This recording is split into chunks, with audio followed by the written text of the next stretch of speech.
evening and welcome to the November 10th, 2022 meeting of the St. Tammany Parish School Board. Ms. Coakley, will you please call the roll? Mr. Harrell, Here. Mr. Green, Mrs. Heinz, Mr. Durman, Mr. Loop, Mr. Nation, Mrs. Moore, Mr. Winkler, Mrs. Baker, Mr. Bittencourt, Mrs. Lamy, Mr. Hersey, Mr. Bro, Mr. Kuzan, Mrs. Page. Everyone, please stand for the presentation of colors by Salmon High School JROTC, followed by the invocation led by Cadet Master Sergeant Jaden Williams. Remain standing for the singing of our Pledge of Allegiance led by Pontchartrain Elementary School students under the direction of music teacher Ellen Sweetman.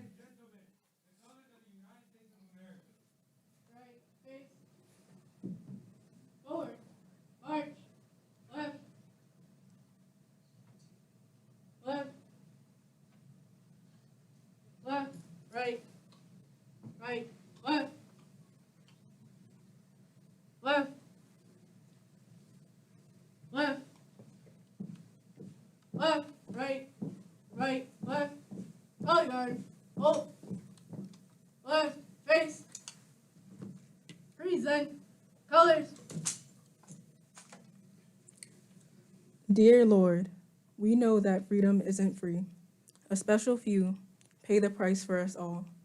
For this sacrifice, we owe a debt of gratitude to all the courageous men and women who have served and sacrificed to protect our freedoms. As we are ever mindful of the cost paid for the liberty we possess, we ask you to bless the members of our armed forces. Give them courage, hope, and strength.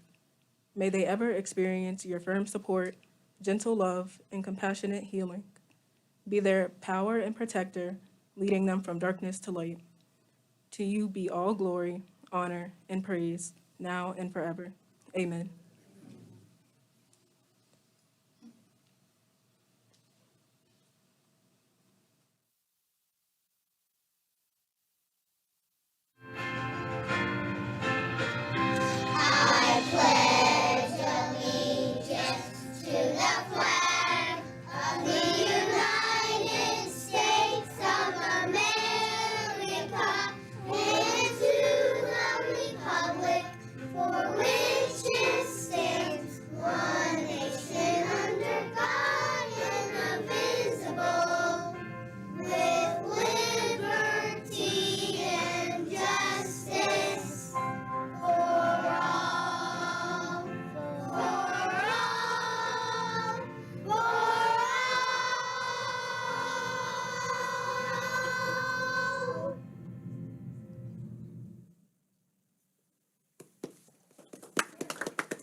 Thank you. You may be.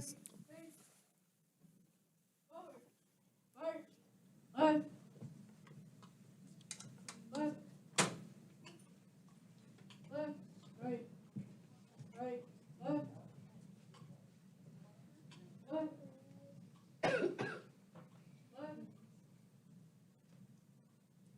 march tonight, march, color guard, hold, follow.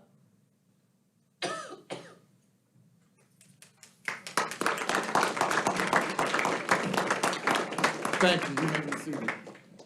Salmon High School's JROTC is under the command of Colonel Bruce Wilson. We would like to thank the following cadets for participating in tonight's meeting. Cadet Master Sergeant Khalil Carroll, Cadet Captain Corey Cordier, Cadet Major Priscilla Dwyer, Cadet Major Jason Gonzalez, Cadet Lieutenant Colonel Ayana Gore, Cadet Major Malachi Santa Cruz, Cadet Master Sergeant Sahara Sheridan, Cadet Master Sergeant Kenneth Vanturi, Cadet Master Sergeant Jaden Williams. At this time, I would like to ask Superintendent Jabbia to proceed with our special recognition tonight. Good evening, everyone. It is my honor to salute our veterans this evening. We especially honor our employees and our community members who have served in any branch of the military.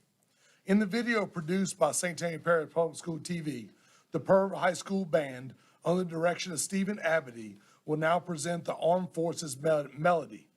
Veterans, please stand and remain standing as your branch of the service is honored. Remain standing as long as your flag is displayed.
Sure, would you like to say something right now, Ron? You just talk right now before I go to the next thing? That'd be great. I just want to thank y'all for saving the best branch to last. Thank you, Mr. Betancourt. We have a special tribute tonight honoring our employees who have served in the military. As a matter of fact, over 150 of our employees are veterans. Channel 13 has produced a video highlighting a few of these employees, from administrators to bus drivers, who impact our students every day based on the values that they gained through their service to our country. Please check out this video.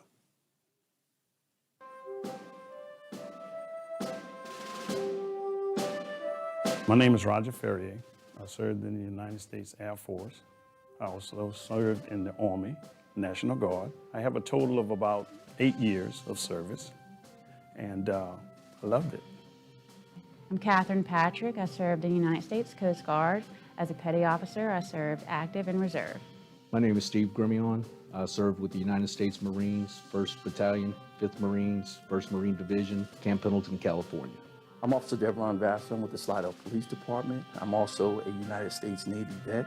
I served 14 years in the armed services, and upon that, I attained the rank of E5 Petty Officer. My name is Laura Lenfant. I served in the Army Reserves for 6 years and achieved a rank of Specialist.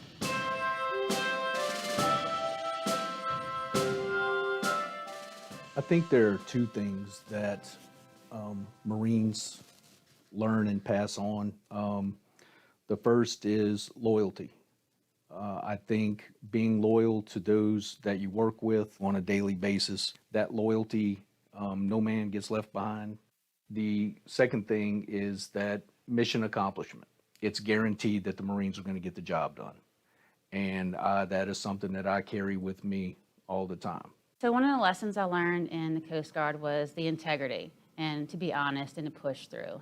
In the classroom, if I ask a question and they're unsure, I'd rather them say, I don't know, than just put down something wrong and not care. I'd rather them question me so I can help them learn and come up with the correct answer. So when they get to the next level, they can plug that in and continue to grow. When I went into the armed services, I just got out of college. I was fairly young. So I guess accountability, responsibility, I later learned as a young man that those are important. If you say you're going to do something, do it. When you're a part of a team, people rely on you. And if you fall short, then you let your team down. So my time in the military taught me how to stay calm and not escalate a situation. So I am able to talk to the students and calm them down and bring the situation into a more controlled environment. Some of the values that were instilled on me would be integrity, teamwork, friendship, a lot of discipline, and love. I love my kids, and greet them every day, and let them know that they're going to get to school safely and on time.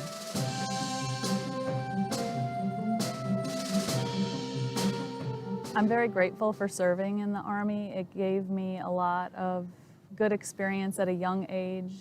I'm extremely grateful for the time that I put in, that I was able to put in. And I'm grateful for the friendships. It's a camaraderie that no one else will understand. There's esprit de corps that impacts us on a daily basis.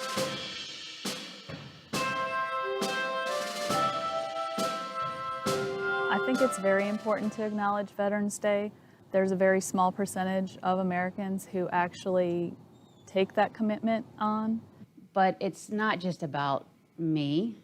It's about those that have gone before me, those that are coming behind me, those that are here right now. Veterans Day is a reminder of all of the freedoms that we have, that all of the freedoms we have come from someone else. And you may not know their name, you may never know them at all. Those veterans deserve that day to be honored so that people appreciate what they have a little more. And it was because of veterans that served 2 years, 4 years, 30 years that helped preserve that for us. Thank you, veterans. Thank you for your service. Thank you.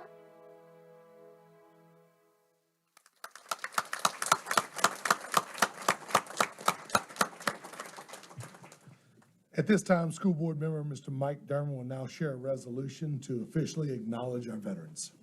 Mr. Dermott. Thank you, Superintendent Javier.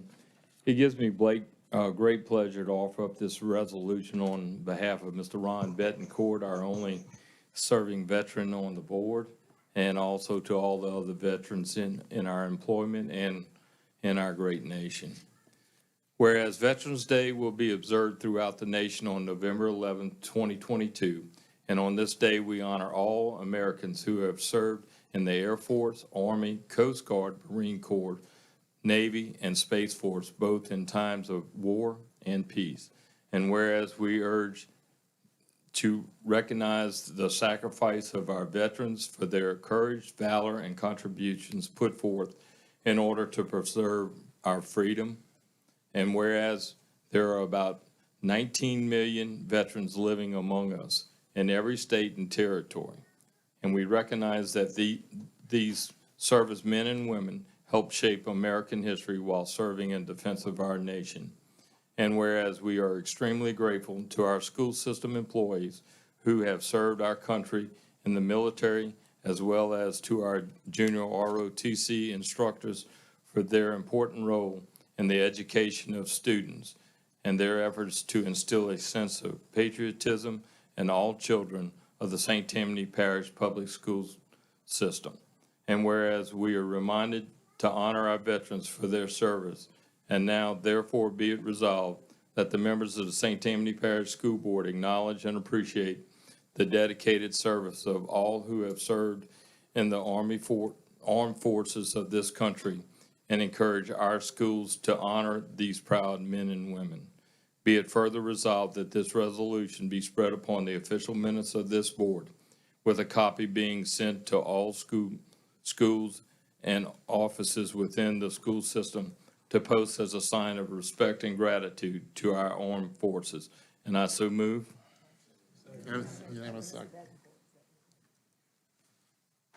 Any comments by the public? Any comments or questions by board members?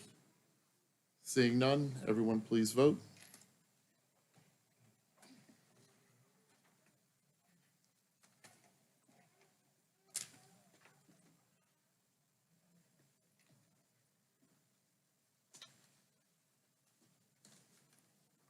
And that motion passes unanimously. Superintendent Javier. President Brand, Just, Harold, I'm sorry. I think Mr. Bettencourt wants to just say a couple of words. Mr. Bettencourt? I want to thank Mr. Derman for doing such a fine job reading that resolution. That's not what I was talking about. If I would have tried to read it, I think I'd have run out of breath halfway. So, I salute again all the employees, all the veterans that work for St. Tammany Parish School Board. Y'all are really appreciated. Thank you.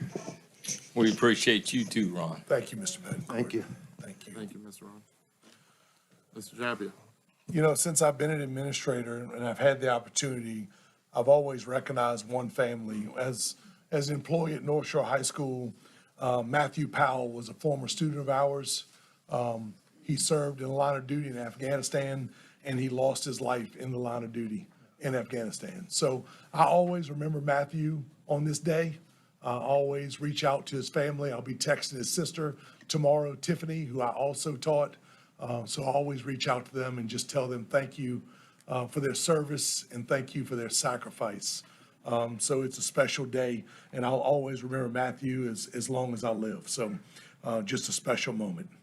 But at this time, we recognize our veterans for their commitment and sacrifice that they and their families have made for this country. Now we will stand and salute all of our veterans in the playing of taps as Nick Burke, a member of the Mandeville High School Band, under the direction of Rossi DiBenedetto.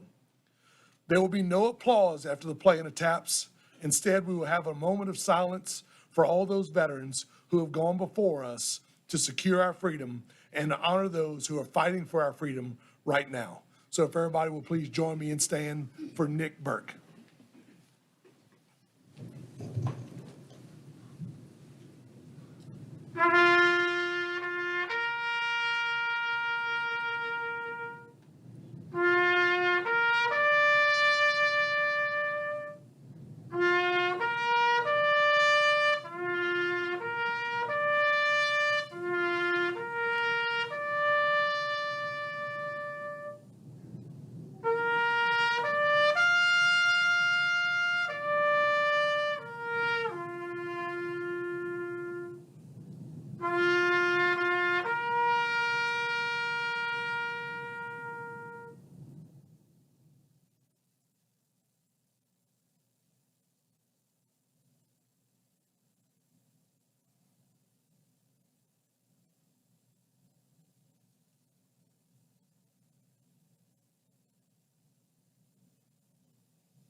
Again, thank you to all our veterans. We appreciate you being here and joining us tonight. You may be seated.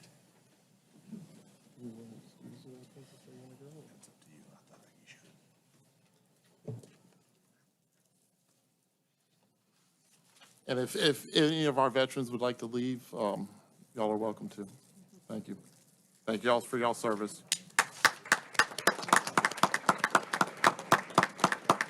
Thank you. You're welcome. Thank you. Oh, Mr. Bettencourt. You're still serving.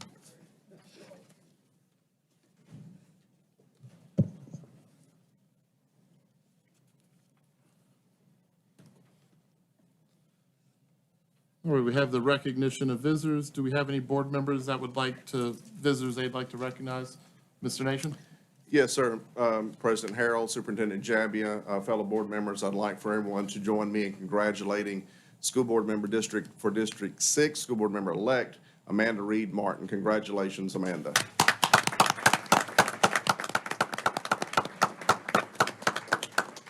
Mr. Darman? Thank you, President Harrell. I actually want to recognize all of the sitting board members, the incumbents that were unopposed and won re-election, and those board members that are incumbents that actually won their seats back. I want to congratulate all of them. I also want to congratulate all of the new board members that won their seats. I want to congratulate all of them, and I want to wish luck to the other 3 races that are out there, to those individuals that are still seeking election. So I want to congratulate everyone on a very long campaign trail. And I want to say thank you that I'm not running. So, Thank you. Ms. Page? Thank you. Yes, I would like to recognize Michelle Gallagher, who is District 15 Board Member-elect. Thank you. Congratulations, Michelle.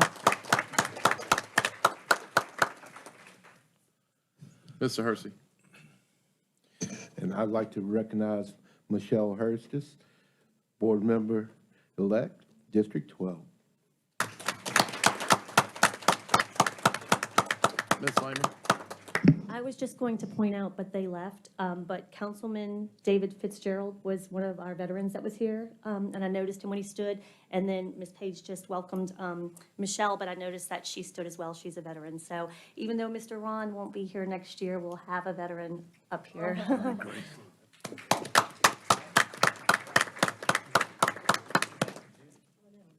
At the end. At the end.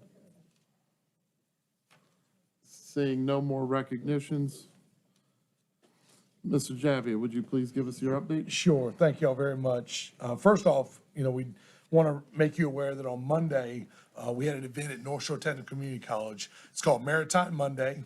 We had over 200 students that are interested in the maritime career fields to be there. We were just so encouraged with all of our partners and all of the opportunities. I want to thank Dr. Wainwright at North Shore Technical Community College for making this happening and for partnering with St. Tanya Parish, Stacy Alexius, who does our career technical coordinator, and also all of our school to work coordinators and coaches that were there to support. It was a tremendous night and just a great event. We had such a tremendous partnership with North Shore Technical and the maritime department there. I just appreciate them welcoming all our students and giving them the grand tour. So it was just amazing. Secondly, I went to Shadaima and got grilled by second graders. So I had a tremendous time. They did a lesson on leadership, and it was just a tremendous activity. And they just asked tremendous questions about what it took to be a leader. How do you get to a leadership position? And we just talked about things that go on at school and how they can start young by leading in their classrooms and working with their teachers. So it was great to do that. I spent 6 hours of my life today at Bessie that I'll never get back. And fortunately, there were 3 motions. The first one was a substitute motion to have an accountability for a new high school accountability. It failed 6-5. They tried to amend the motion and bring it back up. It failed 8-3. They tried to bring the motion back up again, and it failed 9-2. So it was very good. At the end of the meeting, we had some conversation about next steps. So we're looking forward to sitting down. They finally recognized that without teachers in the room, that they're wasting their time. They finally said that out loud. So I'm looking forward to being a part of however that needs to look, to put teachers and administrators and people that are on the ground in the committee and write the accountability that really mimics what's going on in our school system. So I really look forward to being a part of that and our employees being a part of that conversation. Monday, I will go back to Bessie for a Superintendent Advisory Committee meeting, and I'll spend all day there on Monday. But again, it's a great group of people it's all superintendents from around the state, and we usually have some very good conversations. So I'm looking forward to hearing from them and to seeing next steps. Hopefully we'll get some more information on accountability at that point. So just appreciate y'all's time. And again, congratulations to everyone from Tuesday. I know Tuesday ended a long season for many of us. I know there's 3 outstanding races still to be done. But I just wish everyone the very best and just thank everyone for, all you do for public education at St. Tanya Parish School Board. So thank you very much. Thank you, Mr. Javia. Board members, did y'all have any questions? Mr. Derman? Mr. Javia, could you expand upon talking about the Bessie and how their accountability and so the public can understand better as to what they're trying to do and what we're doing currently? Absolutely. The accountability measures were to change the strength of diploma. So the strength of diploma, if you think about it, is, what the diploma looks like that the students are getting, how many AP courses they're taking, how many dual enrollment courses they're taking, any CTE jumpstart credentials they're earning.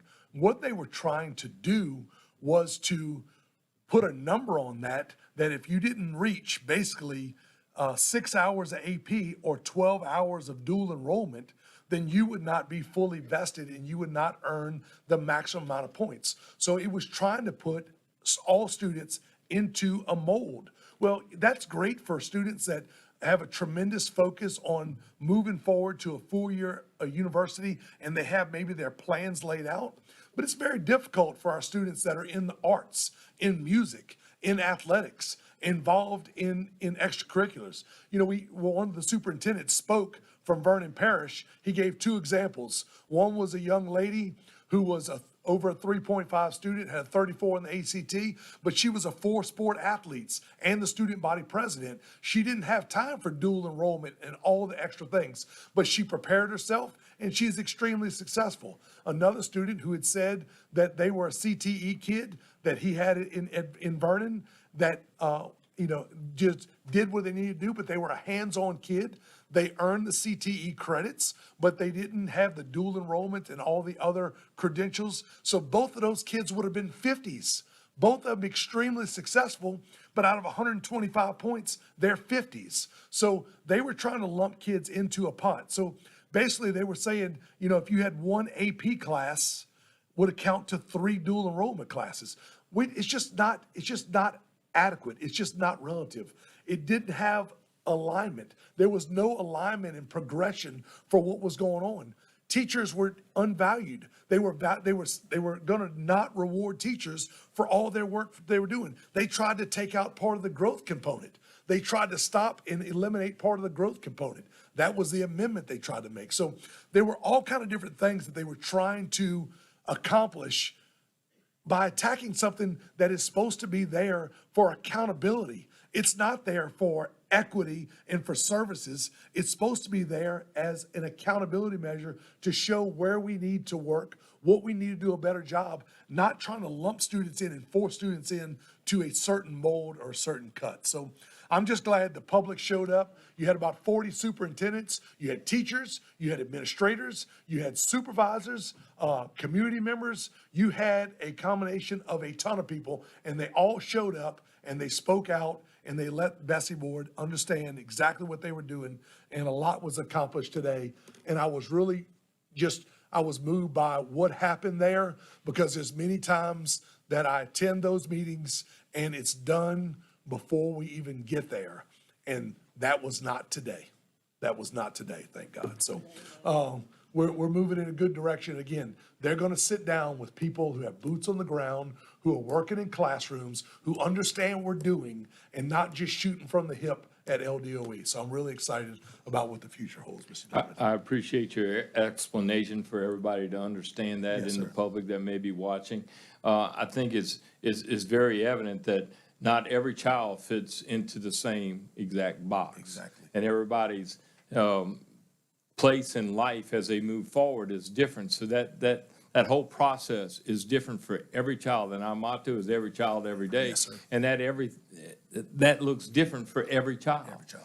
And so that one track that they're trying to force everybody into is not the correct track. Yes, sir. For everybody. It may be for some or many or Sure. whatever, but it's not for everyone.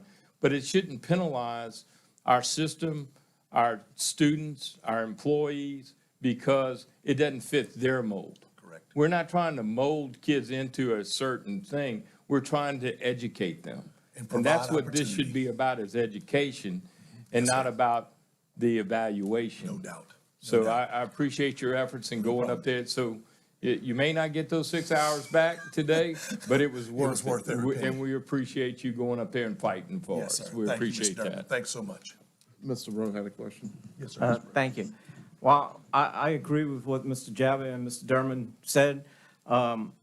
It was a long, drawn-out process, and the first meeting they had a month ago or so had the K through 2 that was approved. There were parts of this whole plan that were good, but the total package was bad, especially the high school accountability stuff. Heavily emphasized on college students, where we only have 40% of our student body that's going through college, and fewer than that only like 20% actually get degrees. And if you're going to emphasize that as your primary goal, you're missing 80% of your student body. The other thing is that as their stated objective from the very start, they said there's too many A and B schools. So if your goal is to lower the scoring of the schools, that was their stated goal for this whole plan. I'm sorry, but that's not helping the students.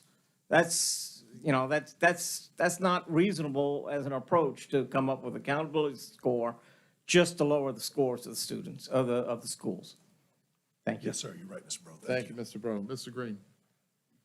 Yeah, I'm just curious how our friend Mr. Garvey voted through all those. He voted for the Bessie approval of the amendment every time.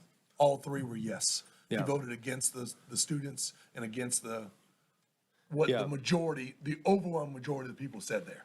Yeah, and our public should know, the voters in St. Tammany should know that he is not for public schools, and that has been made very clear by his absence at an open invitation for him to join us in a town hall. Yes, sir. And then by his vote. And I get 4 more years, so I can say this.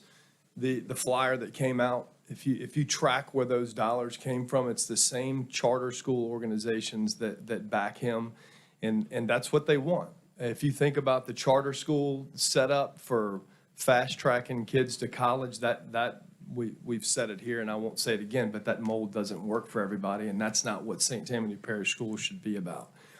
So I hope when that term comes up that we can find somebody that our parish can get behind and put in that seat who stands behind public education. Yes, sir. And Mr. Green, he has still not responded to my email as of yet. Never even responded. Thank you. Thank you, Mr. Green. Seeing no more questions from board members, we'll move on to the next item up. Dr. McCurley, will you please give us the math textbook update? Thank you, President Harrell, board members, Mr. Jabbia. Last week for our CNI update, Ms. Fuller presented the results of a survey whereby teachers were asked their opinions on the use of their current math curriculum. After analyzing the results with the team and examining the available data, we would like to bring to the board next month for approval the decision to continue with the current curriculum for grades K to 8 for 1 more year for a number of reasons. First, overall, the results from the teacher survey indicated that they really would like to stay with the curriculum they're currently using. Also, student performance data is possibly inconclusive due to 2 years of a pandemic, whereby illnesses prevented or encouraged rather high absentee rates, higher than normal for both students and teachers through no fault of anyone, but it's a result of a pandemic. There were many, many absences due to illness, and this created learning gaps. And we've addressed that there are learning gaps, and we're working to correct those learning gaps. And also, professional development over those 2 years was limited. The support was limited, also due to the pandemic because of social distancing restrictions, capacity limitations for in-person trainings, vendor travel ceased. Our own in-house curriculum support team was limited by the amount of times they could go into schools. So we all experienced that same restriction due to the pandemic. And on top of that, when we could host the trainings, there was a shortage of subs that we know is still occurring. So we feel that a more informed decision can be reached by having this additional year to work on closing those gaps, to continue with our consistent PD support of our teachers in their current curriculum, and by welcoming back the outside vendors, which we have been doing this year. However, for the high school subjects, that includes Algebra 1, Geometry, Algebra 2, and Math electives, those subjects will have to undergo the adoption process. First of all, because Springboard, which is being used, is no longer a Tier 1 curriculum option for choice. And then also, and just as important, teachers' input suggests that they would like to explore other Tier 1 options. Our math supervisors are here to talk about the enhanced products available in both curriculum. For Eureka Math, for grades K to 5, it will be called Eureka Squared. And for Ready Math, grades 6 through 8, it is Ready Classroom. So I'm going to ask Ms. Jenkins to come first and give an explanation of Eureka Squared.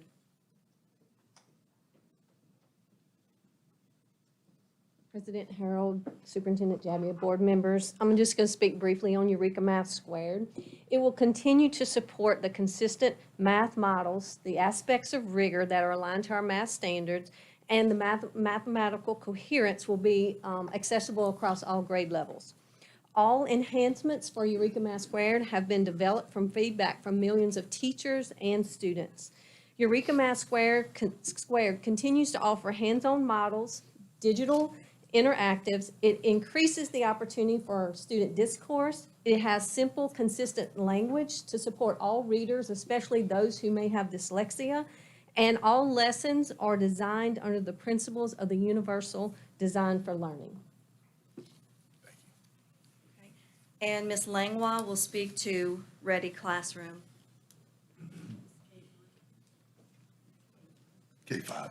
Ready K-5. Classroom, oh, You will stay Eureka was K-5. K-5, Ready Classroom is grades 6 through 8. Good evening, President Harrell, board members. So Ready Classroom, like Dr. McCurley said, is in our 6 through 8 grades.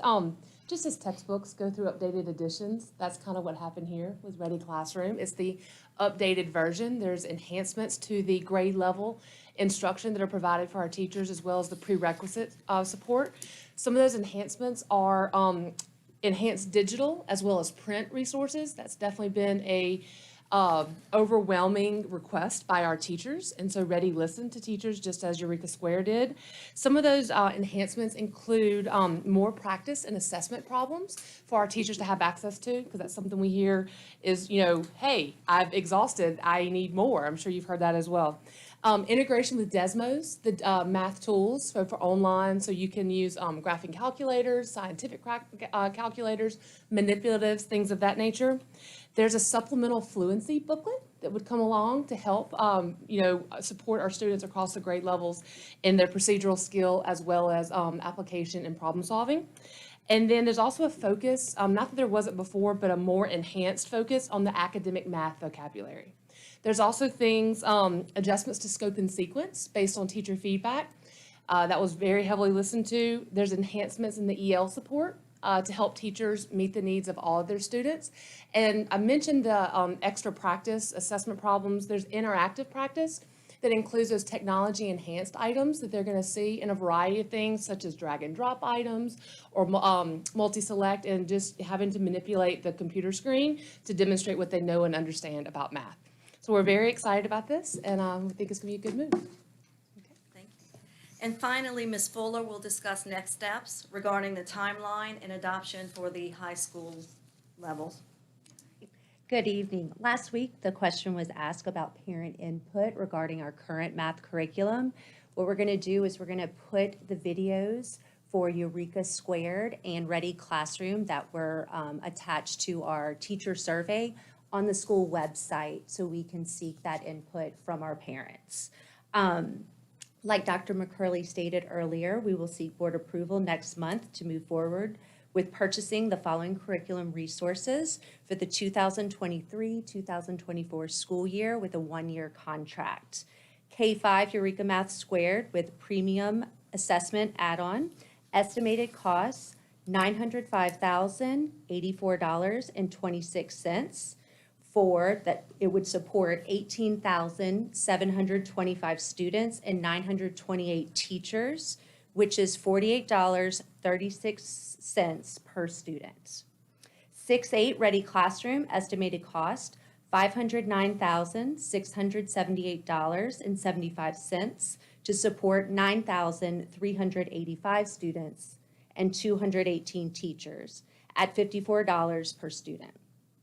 As Dr. McCurley also stated, with our higher level math courses, I have already sent our contract addendum and IT questionnaire, which are due tomorrow for the 5 vendors to be eligible to participate in our adoption. That's due tomorrow. And that's all of my updates. Thank you. So board members, we're gonna get into this next month, but basically, we have to bring it to you guys. You already adopted Eureka, you've already adopted Ready Math. Those are already there. Our contracts are up. They're no longer gonna make those resources. So for our Chromebooks and everything, we have to move to the new version. So that's all we're gonna be asking you to do next month is move Eureka to their recent version, which is called Squared. And as you heard, Ready Classroom 6 through 8, move into that new version. That's the only thing we're gonna be asking you. And then we'll be starting with the process of vetting the vendors and the books for high school for that curriculum coming up. And we'll go through that entire process. So we will be bringing that to you for committee as a whole next month to look at the Squared and look at Ready Classroom, okay? Thank you, Mr. Jabbia. Dr. McCurley. Mr. Bro, you had a question? Yes, thank you. I assume that all 5 of the vendors for the secondary math or the high school math are Tier 1? Yes, sir. All right, thank you. Mr. Derman. Thank you. How long have we been on, with this curriculum or under 2 years. this contract? It started, that was what we were trying to get to. And that's why we had to sit down and talk. We adopted this curriculum right when COVID hit. And so our teachers had very limited PD that was available to them because of all the shutdown and everything that went on. So we haven't gotten true data. And I've told y'all from the get-go, we're going to align the curriculum. That's got to happen. But we feel like to make a good decision, Eureka and Ready have the K-8 options that we're possibly looking at or some version of it. So we need that data to look at. We feel like this spring, we should get quality test results from our students because of no quarantines, no positives that we fought for the last 2 years. So that's why we're waiting is to get this information in so that we can bring it to this board and we can say, here's what the data's showing, and we can say, hey, teachers, this is what the data's showing, to do it to both groups. And I don't know if I'm just remembering this or not remembering it or making it up or whatever, but didn't we have some test scores that showed some improvement in the math areas? They did. When we switched to this curriculum, even though it was a partial segment of what we were testing? We've seen growth in both curriculums. We've seen growth in both. It's just an alignment. We're just, the alignment is our issue, and that's my biggest issue, and our curriculum department's biggest issue. But our test scores bumped up a little bit with math when we changed It took some over. adjustment to it, to Eureka, because it is a different thought process, so it's taken some time. But I'm gonna tell you, our elementary teachers, as you saw by the results that were shown to you, they really have bought into Eureka and the fundamentals that it's teaching our children. So, yeah. Well, I think, one of the problems we've had in the past is that we kept changing to different things and nothing was aligned, and we had different grade levels learning different things. So by staying with the same basic plan, even though it's, the new version or whatever it may be, it makes sense because we're not changing the entire program. We're not changing where it's taught at, because we had different grade levels getting taught different things with different curriculums. And then we had 2, 3 grade levels that was having a gap because they never were exposed to it. So to me, this makes a lot more sense. And if we already saw a slight uptick in scores in a horrible 2-year segment, to have actual normal instruction taking place in the classroom and having this still continue, it would certainly be able to show more improvement. And I think that's the right track. And we're looking forward to these spring results. We'd like to see more of that when it comes next month, but I think we're on the right track. Yes, Thank sir. you. Thank you. Thank you, Mr. Derman, for the curriculum insight. Hey, you've been here 20 years, even flying home. Ms. Moore? Yes, so, Ms. McCurley, so 2023, 2024, that will be what we use this for, one more year, correct? That's what we'll ask. for you Will to we approve. start looking for the new, or if we decide to stay with this, will we start that process a little bit earlier so we can have more parental involvement, community involvement? I heard that you said this is going to be on the school website, or is it the school board website? Which one? Because you said school. I'm so sorry, school board website. Just making sure, so when Yes, they ma'am. ask me, I'll be able to tell Yes, them. ma'am.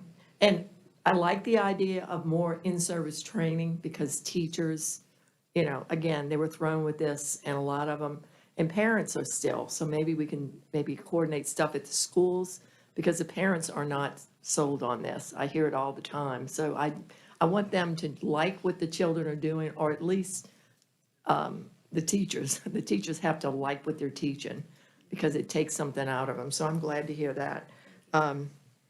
And let's see, what else did I have? I'm sorry, you're looking for this. That's all. I just want to make sure we get some input from our community and the board That's the plan, yes, ahead of ma'am. time and not at the last minute. So that year, I could go along with for getting ready for this. Thank you. We're updating you along the way now. Okay, sounds good. Thank you, Ms. Moore. Ms. Baker. Thank you, Dr. McCurley. So when you get your 5 prospects, is it going to be representation from the high school's teachers for all the disciplines of math? So it's not just, like if I'm teaching Algebra 2, but not geometry, we're gonna have it from all the, Right, I just we'll want to have make the sure that materials at the teachers really schools. have that. And- Because I can't look at a math curriculum and decide which is best for students. Right, the samples will be at the schools and all teachers are welcome to give their input. All math teachers. But do we have a committee, like committed teachers on the committee? Oh, yes, that's Okay. part of the process. Okay, On the thank- timeline. Mhm. Thank you. Yes, ma'am. Thank you, Ms. Baker. Mr. Kuzan. Thank you. I guess the question I have, Dr. McCurley, is do you feel that the Eureka Math Square will adequately prepare the K-5 students for the enhanced digital that's presented by the Red Classroom? So, And will the students that's taking that we teach in the squares in K-5, now when they get to 6 to 8, do you feel like they will be adequately prepared for the digital presentation that you're going to give to them that's in the Ready Classroom? I do. I feel that the curriculum is the vessel by which the standards are taught, and our teachers are skilled and they're professionals, and they're going to make sure that the students are prepared for the next step. That's the only question I have. Thank you. Thank you, Mr. Kuzan. Ms. Lamy. I wanted to say thank you for honoring the teacher input. I'm not saying y'all don't typically, but it was very obvious that you did. So thank you, because they're the ones that know best. And I, just from a personal standpoint, I'm really excited that we're extending it simply because 2 years is, even if we didn't have all the COVID mess, it's too quick to try to teach teachers how to teach it, start using it, and then say, it's not working, let's move on. So I'm really glad about that. And I do know, before we actually fully adopted it, some of us were participated in book studies about Eureka, and we started implementing it sooner and did teacher trainings, and we did have some school-based parent nights to teach the parents the vocabulary. And so I know that that has been done some, so I just think it's really good that we're given a little more time, especially since the teachers said yes. I mean, if they would have said no, then I might feel differently, but. And also, the studies show that to properly gauge the effectiveness of a curriculum, there needs to be at least 3 years of Yeah, implementation I was gonna say at and least at data. 4. Yeah, great. Okay, thank you. Thank you, Ms. Lamy. Seeing no additional questions, let's move on to the SWE camera update with Ms. Gardner. Good evening. I would like to take this time to give a SWE camera update. We have reviewed all the forms and made necessary adjustments to the forms.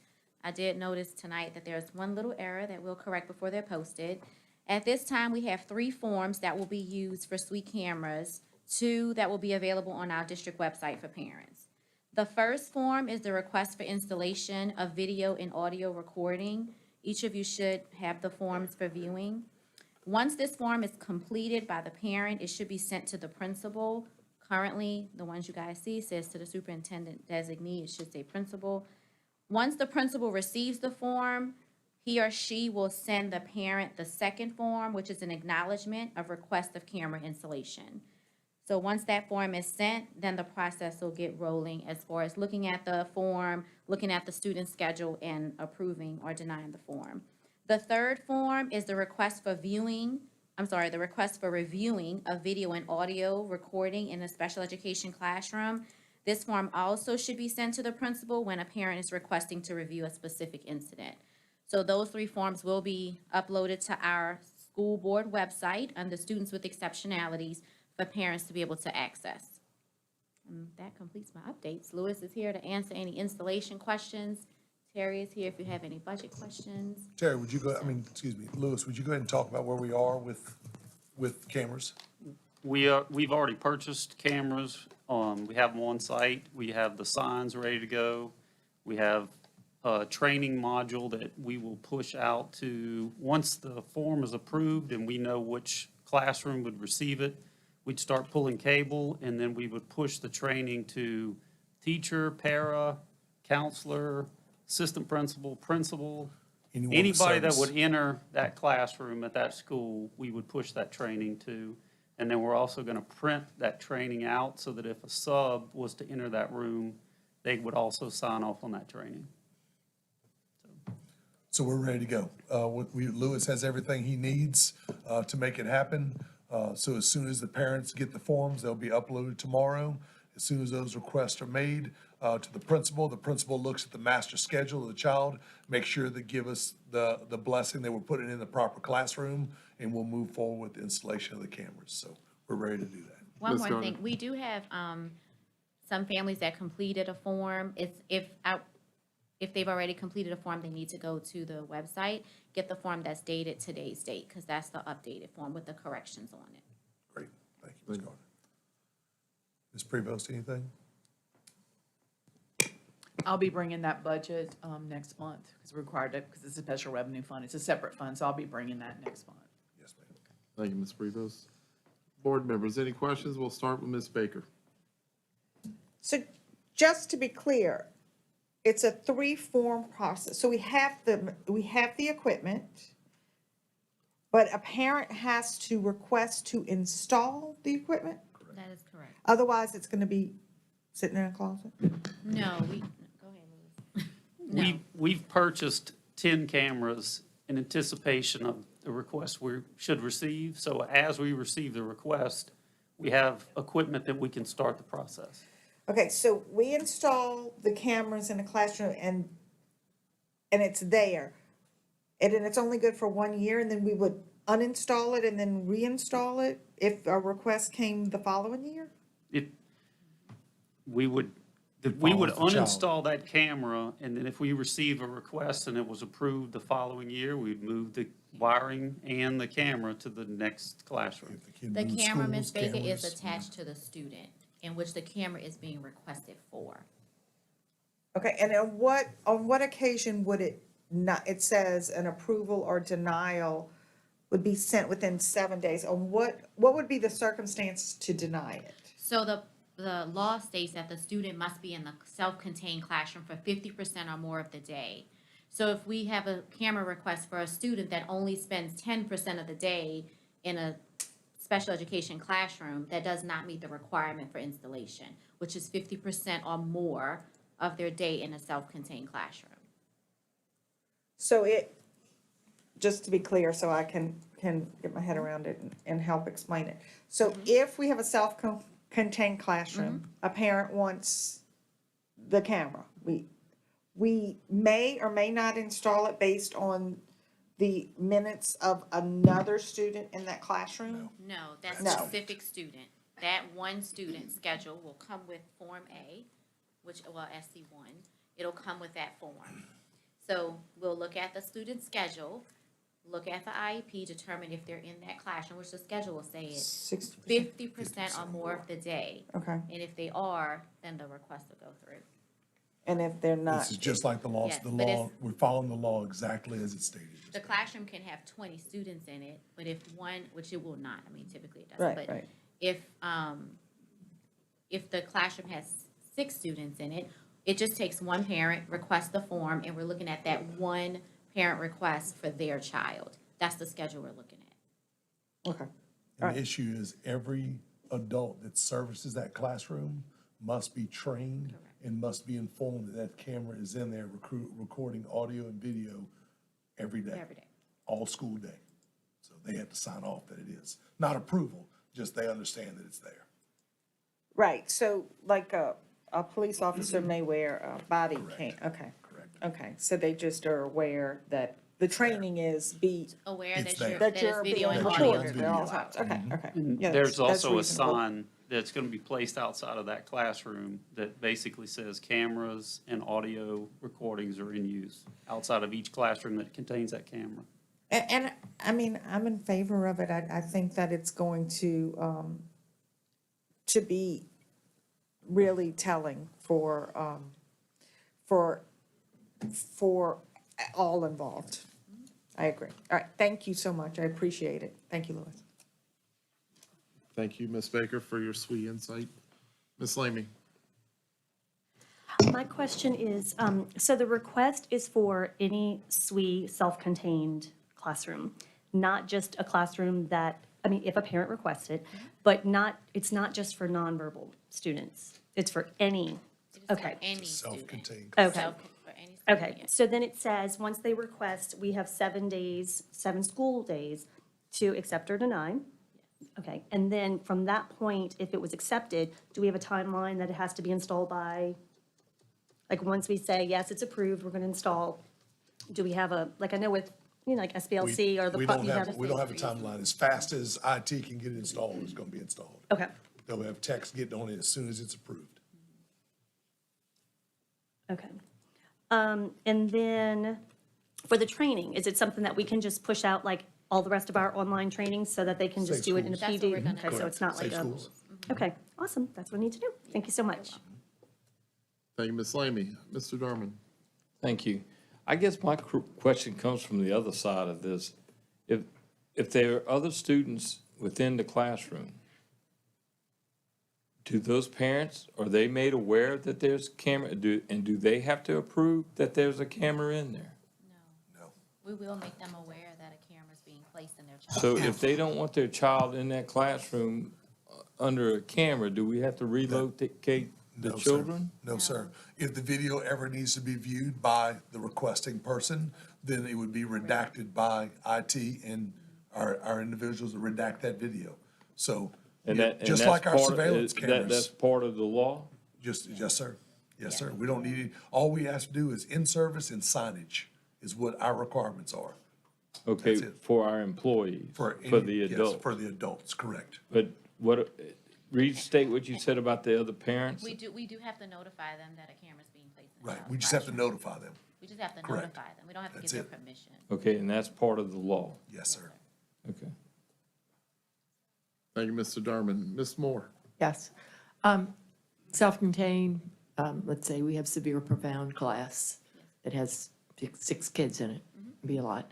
If every child requested it, we have to have 6 cameras? No, ma'am, just one camera in a So classroom. that's what I'm saying, okay, I didn't know Yes, when ma'am. you said body cam, I'm like, Well, okay. No, it's- once it's- it's requested and saying it's installed, the other parents in the classrooms are gonna be They're notified gonna be, that no- there's, so they well, won't you need know to they're make gonna a get on request. board, they're gonna want it too, as soon But- as, you know. But they'll know that the camera's in there and Now- they can request to view the footage as well. You have a few parents that have already requested it, are they gonna be notified they have to fill out this new form?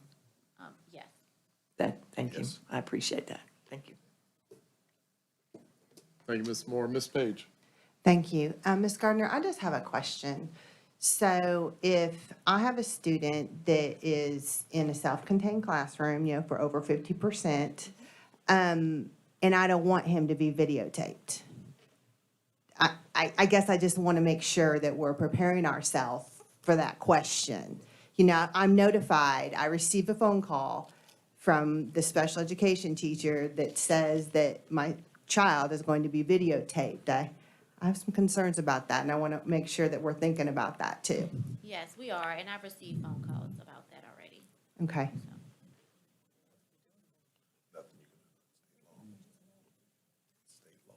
Thank you, Ms. Page. Ms. Heinz? Ms. Gardner, my question is, you have a classroom where a parent has not requested a camera, but there is a camera in there, and then they decide they'd like to see video footage, but they didn't request it for their child. Will they be denied viewing? No, they can still, they would just go on the website, print the third form that they're requesting to see the video footage. And yes, we will allow them to see video footage of their child. So again, all the other children will be redacted, and then they get to view the incident that they're requesting to view. Yes. Okay. So Then- yes, if the camera's in there, all the parents in the classroom have access to be allowed to view it. And then it's been brought up several times, but I want to reiterate, from the podium here, that if you have to fill out a form that is approved, this form. So if you've previously filled out one, you need to download and fill out these forms. That's right. Thank you. Yeah, the form that was downloaded, people that downloaded off board docs, that was just an example so that we could get the policy started. It was not the official form. This is the official form. Yes, ma'am. Thank you. Thank you, Ms. Heinz. Mr. Nation. Thank you, Mr. Harold. Just to follow up really on Mr. Derman and Mrs. Page, because I have the same concerns, but I just want to just make it clear, there's no provision in the law as it stands now for a parent who objects. That is correct. There's no provision to objection. Right. Yes, you are right. So, all right, thank you. Thank you, Mr. Nation. Ms. Lamy. I just kind of wanted to, reiterate that we have cameras around our school. So like if there's an incident at recess and the duty teacher didn't see it, we can pull those. Like all of our students would be on that camera, on the buses. So we have that now. It's just not inside of the classroom, but they're all around the schools and we use them all the time for discipline situations, injuries, like stuff like that. So this would be no different if a parent requested it. It's not like a live feed at your child's daycare where you can just check out the teacher and the kids all day and critique. You would have to have a specific situation that you requested with a specific date and time frame. Then administration would look at it and block out all the other children so nobody would see your child specifically. I mean, they may be able to figure out who it is if they know who's in the class, but they wouldn't be able to actually see that. So there are some protections around it. It's not like somebody can just sit home and watch it and come up with stuff. So that's good. And the only difference, Ms. Lamy, is this is recording audio also. Okay. The other, all of our security cameras are Do not have video only. audio. Okay, got This- it. This does have audio. I didn't realize. Okay, Yes, thank ma'am. you. Thank you, Ms. Lamy. Mr. Hersey. How long is this information retained? Under the law, it's 30 days. Thank you. And seeing no additional questions. Thank you, Ms. Gardner, Ms. Prevost, and Mr. Bouillon. All right, up next on the agenda, we have to consider and take action with respect to adopting a resolution approving the acceptance of the bid for the purchase of general obligation school bond series 2022B of St. Tammany Parish-wide School District Number 12 of the Parish of St. Tammany, State of Louisiana, and providing for other matters in connection therewith. Do I have a motion? Thank you, Ms. Heinz. Do I have a second? Thank you, Mr. Loop. Ms. Prevost, do we have any comments by the public? Any questions from board members? Ms. Heinz? It's not a question. I just, want everyone to realize that Mr. Schluter and Ms. Ferry were here last week, gave us all the information regarding the sale of the bonds, the terms, and this is one of our draws from 2019 election, and we had 6 bids. The one chosen was J.P. Morgan Securities at 4.26%. Is that right, Ms. Prevost? Thank you. That's great. She's gonna need a job after she gets All right, thank you. Thank you, Ms. Heinz. Seeing no other comments or questions by board members, everyone please vote.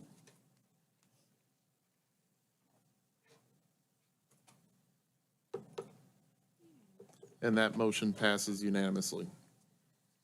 Item B, recommends to accept bid of sale of Section 16th land timber with Tangipahoa and Washington Parish School Boards.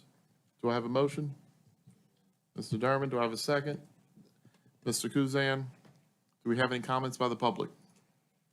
Seeing none, any questions from board members? Mr. Derman. I just want to say that it was an absolute windfall, wasn't it? How much is that, Terry? 2,800 is our part. Thank you.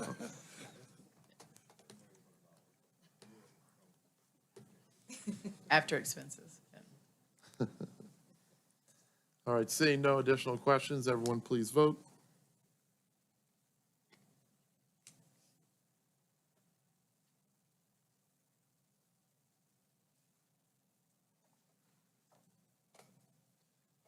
And that motion passes unanimously.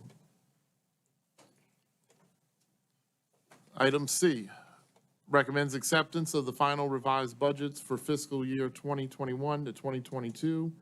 Do I have a motion? Mr. Hersey, do I have a second? Mr. Green, do we have any comments by the public?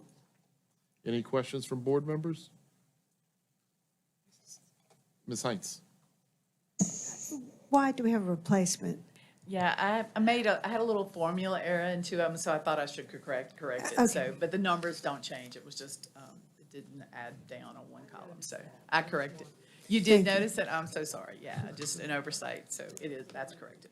Thank you, Terry. I Sure. appreciate all the attention you give these budgets, Thank and you. they're very detailed and very thorough, and appreciate it. Thank you. Good thing we had the timber sale to reprint these. All right, everybody please vote.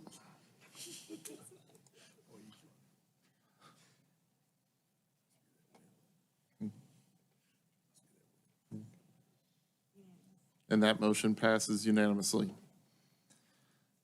Item D, approval of minutes for the regular meeting held on October 13th, 2022. Do I have a motion? Thank you, Mr. Kuzan, and the second by Ms. Lamy. Do we have any comments by the public? Seeing none, any questions or comments by board members? Seeing none, everyone please vote.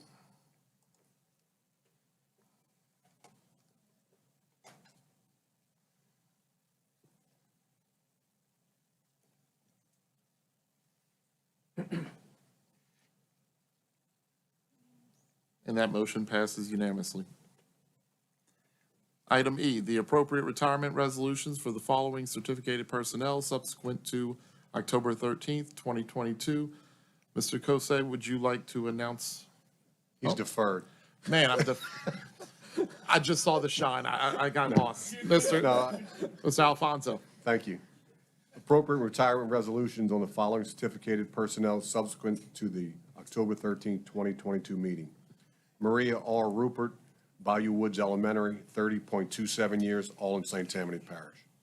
Patrick R. Mackin, Brooks Curriculum Center, 25.37 years, 24.37 years in St. Tammany Parish. Billy B. Kirk, Mandeville High, 29.12 years, 27.12 years in St. Tammany Parish. Ms. Slammy, do you want to make the motion? Please. Thank you. Do I have a second? Thank you, Ms. Moore. Any comments by the public? Any questions from board members? Seeing none, everyone please vote.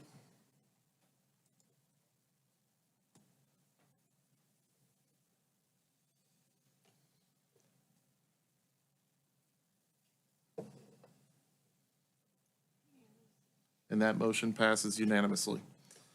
Item F, appropriate retirement resolutions for the following employee support services personnel subsequent to October 13th, 2022.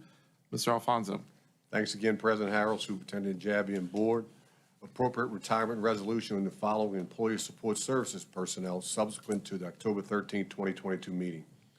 Virginia P. Hogue, Pearl River High, 25.08 years, all in St. Tammany Parish. Clyde Adams, Transportation Center, 8.89 years, all in St. Tammany Parish. Erica M. Julian, Transportation Center, 20.11 years, all in St. Tammany Parish. Do I have a motion? Thank you, Ms. Moore. Do I have a second? Thank you, Mr. Green. Any comments by the public? Any questions from board members? Ms. Baker. Are those transportation people, are they bus drivers? Just one. We have a replacement? It's an itinerant driver, and so it wasn't one that was dedicated to a route. All right, seeing no additional questions, everyone please vote.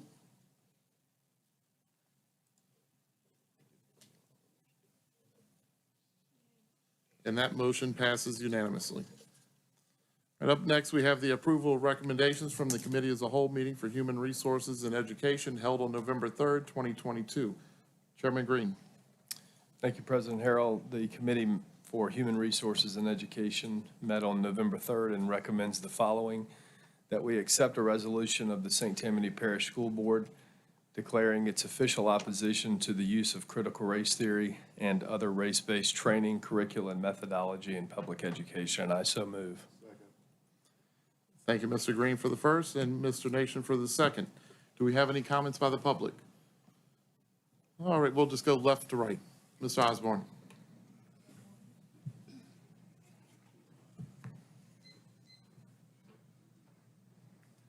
Thank you, board members, administration. I'd emailed the board this afternoon with some employee concerns. It's not the spirit of what this is about, which is institutional neutrality. I think it best captured this. I know CRT is kind of the buzzword that a lot of people are concerned with, but there's some implications to some of the whereas statements. So I think what you could do is pass this, and Mr. Superintendent Jabbia mentioned Bessie. Bessie was going to pass something one time, and then the superintendent was going to put out some information to clarify. So if we, do that, and then if the curriculum instruction team could kind of define things like CRT, because I promise you, if I go to the tap room after this meeting and I ask 10 people in the tap room, what is CRT? It's going to be 10 different definitions. So the concern people have is they don't know what it is. And for some people who really follow this issue, they do know what it is. But I think our employees need clarification. And if we could also educate the public, because it's not like a textbook comes that says with a sticker, 50% more CRT, right? You have to understand what this is, and we have to educate. That's what this whole institution is about, is education. And the more we educate, the more fear we can alleviate and focus on other issues. But I know there's a lot of, every single district, you hear that question, is CRT coming here? So, again, I say pass it, but then if Superintendent Jabbia and his team can put out some things to help clarify what this means. Thank you. Thank you, Mr. Osborne.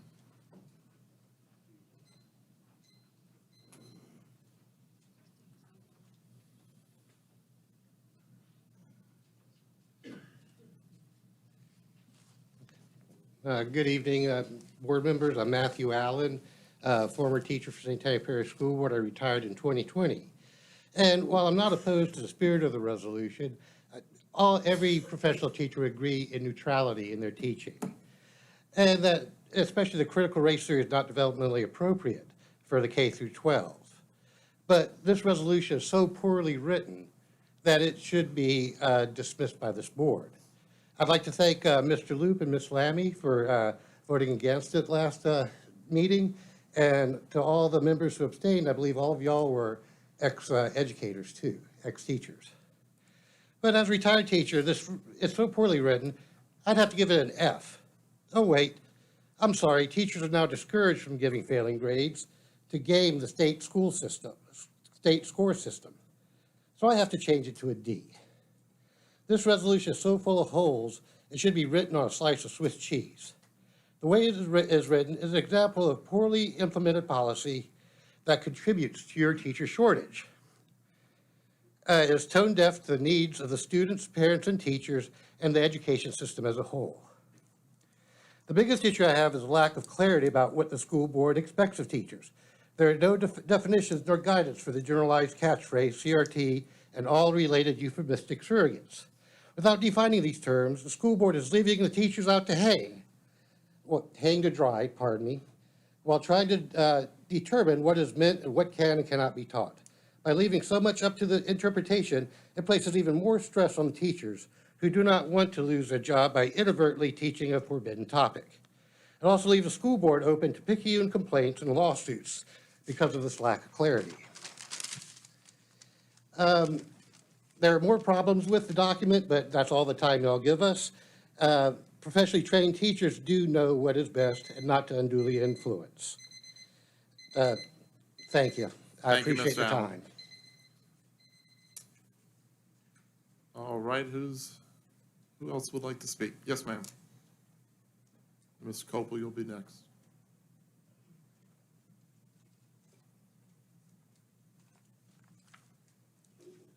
Good evening, Mr. Harrell, Mr. Jabbia, and the rest of the board. My name is Jamie Segura, and I live in Covington and have been a resident of St. Tammany Parish for 30 years. I'm baffled why you felt the need to adopt such a divisive resolution. I have to ask, are there teachers in our system that are trying to teach critical race theory in any of our schools? I asked around, I've not found one teacher that I know, and I know many, that have been able to give me any instance where this university-level theory might be taught in our schools. We have 37,000 students in our 56 schools. I have a racial background breakdown. 67% are white, 19.4% are black, 8.3% are Hispanic Latino, and 5.2% are in other categories. Our graduation rate, 82.2%, and that's on your website. That's a disgrace in this community that, if I'm not mistaken, has one of the highest level college-educated citizenry in the entire state. I remember when the school year began, there was a lot of talk about not enough teachers. Well, I personally know of one substitute teacher who works every single day. Might I suggest that instead of tripping down the rabbit hole of the political right and addressing a non-existent issue about critical race theory, that you spend your time recruiting certified teachers to come teach in this parish, that perhaps the achievement score slide that St. Tammany is experiencing now might be stopped, and we might once again be known as the #1 educational system and parish in the state of Louisiana. Thank you, Ms. Thank Segura. you. Mr. Copel.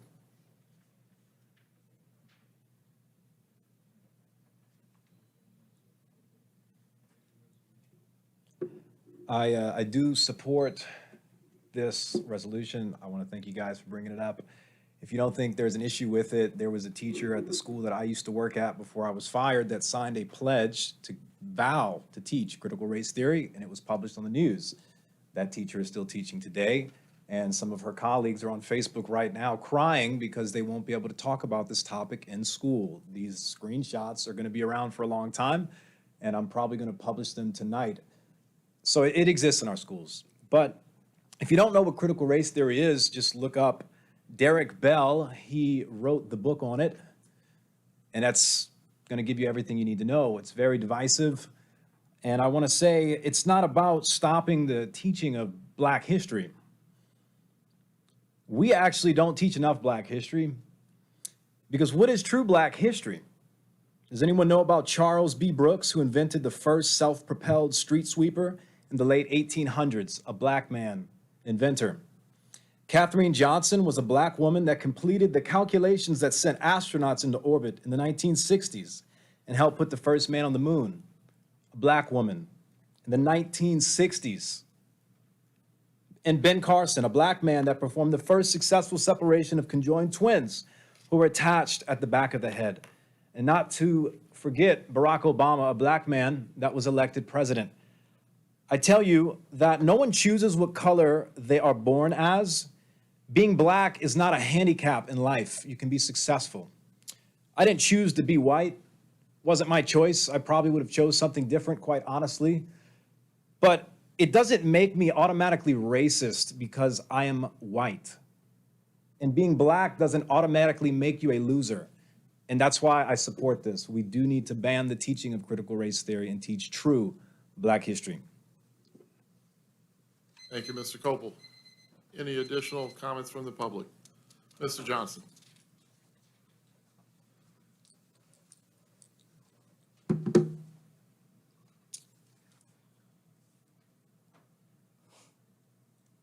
If you start now, you'll get a couple extra seconds. I know. Sorry about that.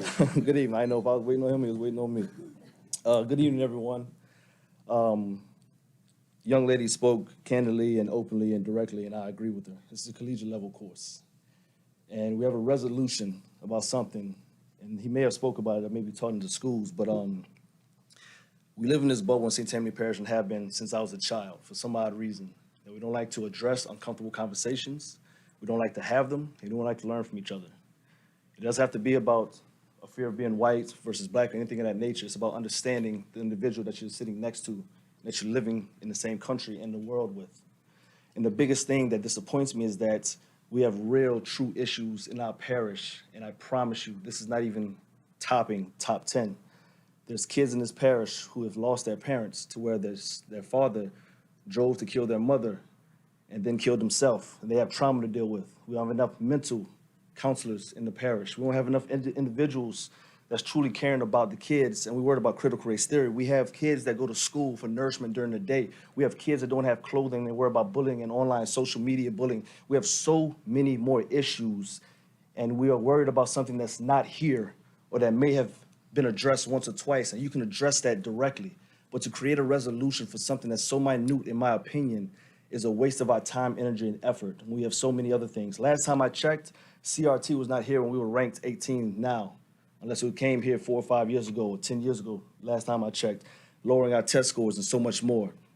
I'm just disappointed because we have teachers still not being heard. The bus driver situation, we think that them getting a raise, they still have issues. We have central office issues as far as how they're doing things that they're frustrated about. And these are educators that have come to me openly because they have fear of retaliation. We have so many more issues, and I feel like this is such a massive waste of our time when we're supposed to be leaders and showcasing to the next generation how, and I'm gonna end with this, if this is a hot button topic, and if this is such a topic that's so discouraging and embarrassing and uncomfortable for everyone, then let's show them as leaders how to address it, how to understand from one another, and how to work as a unit and work and move forward together based off the history of our past. That's how we truly address critical race theory. Thank you. Thank you, Mr. Johnson. Do we have any additional comments? Seeing none, or well, I guess we need board comments, huh? Do we have any? Mr. Green.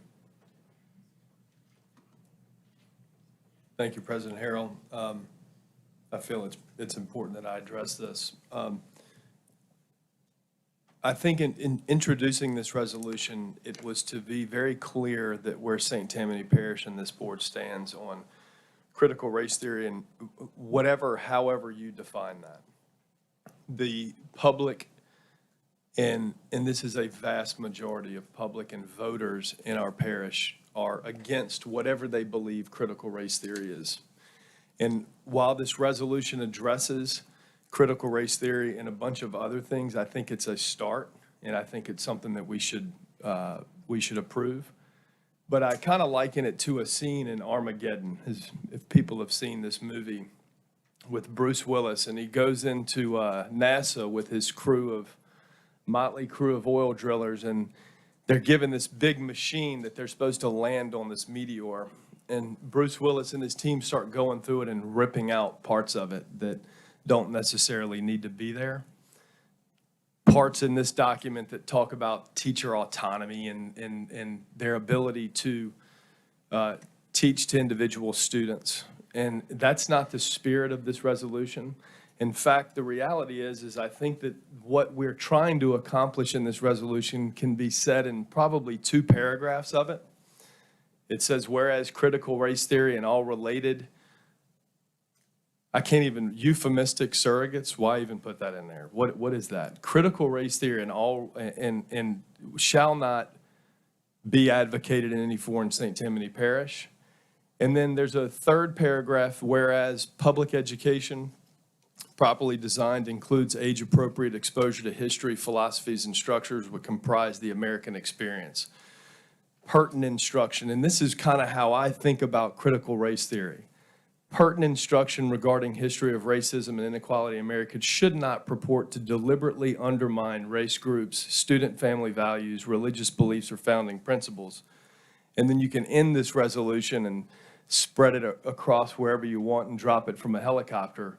But that's what I think the spirit of this resolution is. And so I think it's a start, but I think it's something that we needed to address because I know there's folks in this public, in the audience who probably disagree with me, but it was a concern in this election, and we heard it across. And look, whether it is going on in the classroom, because I don't. This is an expression that St. Tammany Parish, it isn't, and it will not be part of our curriculum going forward, and we're just taking a stance here. So And I think that that's what the spirit of this resolution should have been about.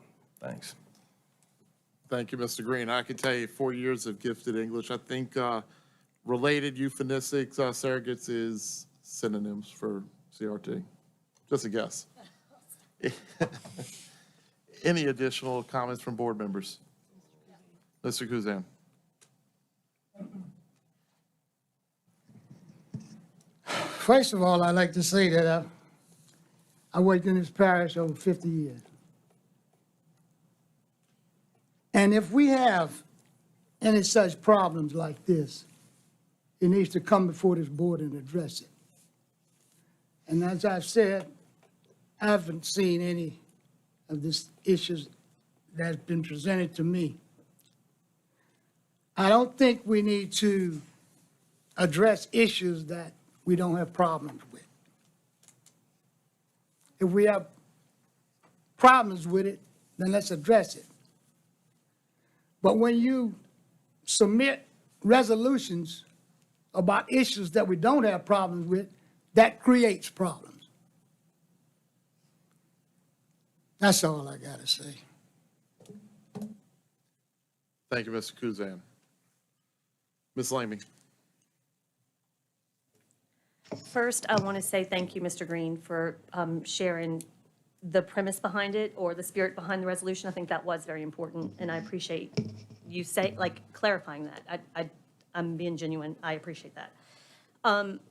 What I want to say, I said last week, I feel like, and I did have to, field tons of questions because of my vote, which I would do again today, because it was the exactly what's been said, why are we doing it right now kind of thing. I remember being asked these questions at forums 4 years ago when I ran. It was a thing then, it's been a thing. So anybody who knows me knows my perspective on it. What I just really want, and when you read that paragraph about the public education properly designed, I stand behind that 1,000,000,000%. I can say I'm against CRT, but do you understand what I mean by CRT? Do you, everybody's, like you said, their perception, whatever they think. I'm 100%, it doesn't belong in K-12 schools, period. But what you just said right there, I feel like is our responsibility as a board. Age-appropriate exposure to anything, right? History, philosophies, our values, our family, and I agree that you're right, that St. Tammany has a certain culture and value system that I think almost the majority of us fit into. So I agree with that wholeheartedly, and I would probably vote yes today, because my reason for no was not to pass it on this week because of what I felt. But I feel like we need teeth behind it. I think that we need to say, we're going to commit to, when we go to adopt curriculums or approve things, that we're going to make sure none of these things are in there. That's how we feel, not just saying this is what I believe and then that's it. Does that make any sense? I don't know if it did. But anyway, thank you for the clarification. Thank you, Ms. Lamy. Mr. Darman. Ms. Lamy, I think I understood you. Thanks. And I didn't use my hands, so Mr. Ron's You did good. As most people realize, a resolution is just a statement of, kind of emotion, I guess, in a way. If you look at what's being said, and everybody, like you saying, can take different things from how the resolution is actually written, I think it would probably be the start as a resolution to move into maybe a policy that the board would adapt or adopt later as it deals with curriculum and instruction and clarify some of these items that are in here. But this is like the very beginning of this to state a position. It isn't stating the procedure. And I think this is the first step towards going to, and then have more public input into how that language should be, written into our policy so that it's clear, crystal clear to everybody. And I think as a board, it is our responsibility to approve the curriculum. It is our responsibility as a board and the administration's job to carry it out. And yet where our curriculum is based upon state standards, and then their tiering, how they've implemented all of these different components as testing, and if you score this, or you are, what is it, you are whatever? Yeah, so they dictate to us, they force you into these certain avenues, but it's still the board's responsibility to pick those, just like it is with this, to say that we're not gonna have any prejudice or racial instructions or on anything about any race, regardless of what it may be. It's not that we're gonna quit teaching history. And in fact, we need to teach more factual history, because if there's mistakes in the past and you're aware of them, you tend to not repeat them in the future. But if we don't know about what failed previously, you're going to continue to make those same mistakes. So I understand where we are with this and the intent of it. It may not be spelled out perfectly because it's a resolution. It's not the actual policy. So I think and I don't know if we need to place in there that it would be beginning, the formation of a policy. But that's up to this board to here again, to direct the superintendent to come back with some type of policy that would reflect the structure of this resolution. That's just my input, but anyway, thank you. Thank you, Mr. Darman. Mr. Nation. Thank you, Mr. Harold. I fully believe that the full, unvarnished history of this nation should be taught to the students of St. Tammany Parish. But I also fully believe that they should not be taught that this country is illegitimate because of slavery, and that to me is the heart of critical race theory, which leads to the undoing of our Constitution. And we have to redo our Constitution, all our structures, because of slavery. I posed this in terms of, it was an issue on the campaign trail. I heard it numerous times. One of our groups, Save Our Schools, we signed a pledge. I signed a pledge. It was a concern for them. Also, I posed a question to Mr. Harrison, our general counsel, asking regarding, is this resolution binding? Because that question was posed to me. And what I understood from, and Mr. Harrison, correct me if I'm wrong, but what I understood is, yes, the resolution is binding on the board and in terms of shaping policy and curriculum decisions as we go forward. So, but I'm certainly happy to strengthen the resolution we need to make it clear that the board's is going to seek to unite us, because that's what folks are feeling. They're feeling divided already because of this that is going forward, and we need to unite and say we are going to have institutional neutrality. We are going to have, we're not going to denigrate any race because, as Mr. Copel said, because of the circumstances of our birth. Thank you. Thank you, Mr. Nation. Ms. Baker. And I have to agree with most, it has been a hot topic on the campaign trail, and I would not be in favor of a college level course being instituted in a K-12 school system. And I am, for that reason, not in favor. Thank you. Thank you, Ms. Baker. Mr. Betancourt. Yeah, thank you, Mr. President. I'm not really up on this since I've been missing some meetings and stuff. Read a little bit about it. I don't know that I have a definition of critical race theory, but it's been brought up that the resolution maybe has things in it that aren't needed, or maybe that things need to be in it that aren't there. So maybe the solution is to rework this resolution and then pass it or reject it. I don't know if somebody wants to do that, make that motion. And then also what Mr. Nation was talking about in relationship to the slavery issue and stuff. I hope everybody knows the United States didn't invent slavery. I mean, if we're gonna, that's a really stain on any country that's ever had that. England, Egypt, I mean, it goes pretty far back and it's still going on. But for the record, the United States did not invent slavery. Thank you. Thank you, Mr. Betancourt. And I'll be honest, my personal thoughts, I wish we just have an easy resolution that said, let the teachers teach the subjects that they're supposed to teach and stay in that lane, and a art teacher teaches color theory. That's it. And maybe cooking teachers talk about Fun Dip and other candy or something. I don't know. Ms. Lamy. I was just going to say what Mr. Ron said. I think it would be a good idea if we possibly consider tabling it, but not at the sake of forgetting about it, but maybe to either add things that need to be added or take away some things so that when we make it, it's clear. We all understand completely what it means, and so does everybody who reads it.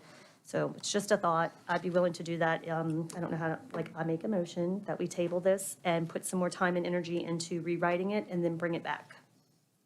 Anybody want to second that? Thank you, Ms. Lamy, for the update. Do we have a second? Thank you. Thank you, I got a Ms. Moore. second. I'm so excited. I'm just saying. Do we have any public comments on tabling the motion? Yes, Ms. Moore made the second. Ms. Copel.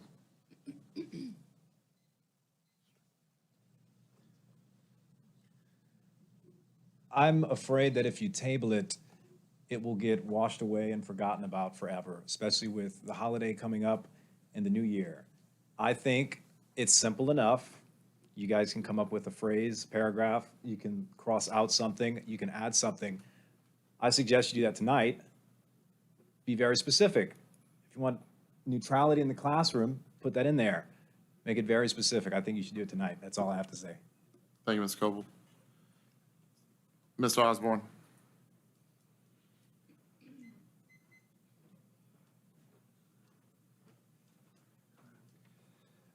I don't think you should table because I think it's just going to fester. I appreciated Mr. Green's remarks about the spirit of it. Though it may be imperfect and there's some implications, it is a resolution. So I think just tabling it is just going to cause things to fester. I think the statement's clear and everybody just wants to move forward. Thank you. Thank you, Ms. Osborne. Yes, ma'am.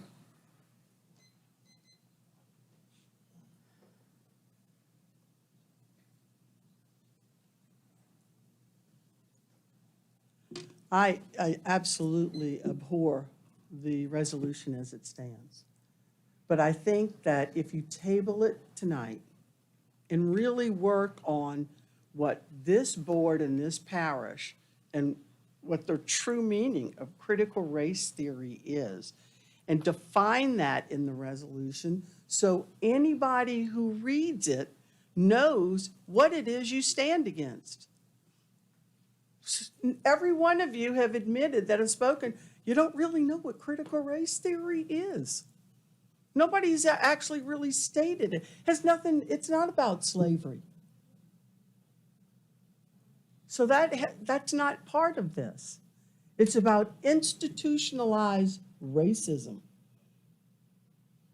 And it's much too deep for us all to go into tonight. But why rush to, and the fact that it was a hot topic during your campaigning,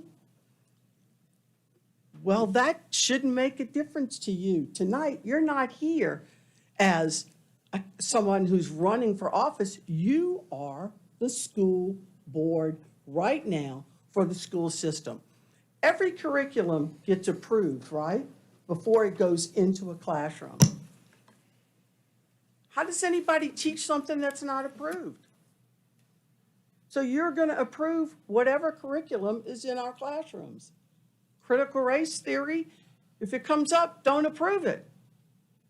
And if it comes up in a classroom, then deal with it individually. But this resolution is mean-spirited. And you can't cover it up. Mr. Harrison.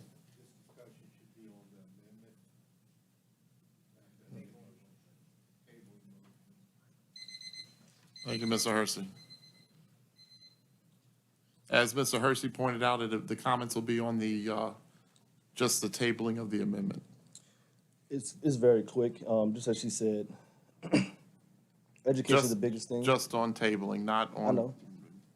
I think I caught you. Education is the biggest thing, and when we're tabling it for this amendment that we're speaking about, as she just said, let's educate ourselves on it more. Let's not rush it with something of this nature, and make sure that we're thinking critically about this. Play on words, if you may. And just make sure that we're thinking about every aspect of it, and we're making sure that we're not just rushing it for the sake of people being over it, or we've heard of 1 or 2 instances. As we say, address those as see fit.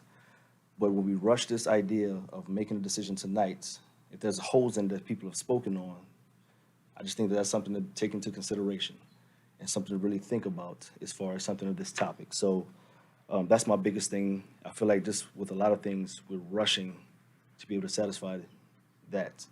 And since it was a hot topic conversation, that hijacked a lot of ways that candidates could have discussed how they could have bettered the parish. So thank you.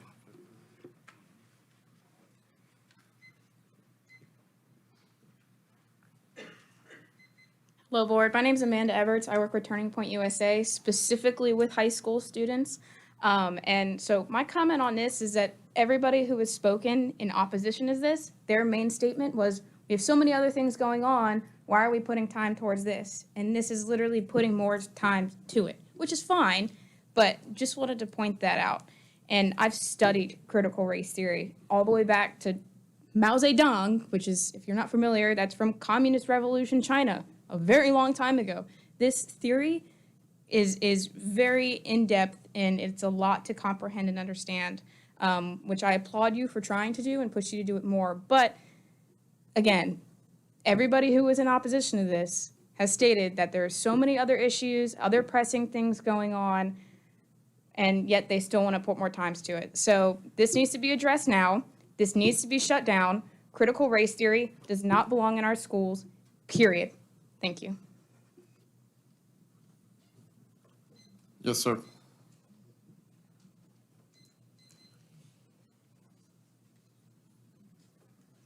Matthew Allen. And again, I believe it would be the right move to table it right now. This was rushed through. Last week, some of the council members said that they hadn't even really looked at the resolution. And again, it's so full of holes. What's going to happen? Teachers don't all know the difference between a resolution and a policy statement. They're going to read this and say, oh my God, what can I teach? What can't I teach? Am I going to get in trouble for teaching this? Is that the state of mind you want our teachers to be in? I was there. I've seen it come down. They want me to teach honors physics using ice hockey and ice skating down here. No, that was one of the things that drove me out. You want to drive more teachers out? Leave it like this with ambiguous wording. You want to help support teachers, support the students. Get this right. Get it right before you go to policy. Right now, not getting it right puts you in peril. It could even be seen as becoming part of a cancel culture if this is not done right. I do not want to see that label applied to the school board and the school system. We are not that. We are better than that. I expect y'all to be professionals and get this right. Thank you.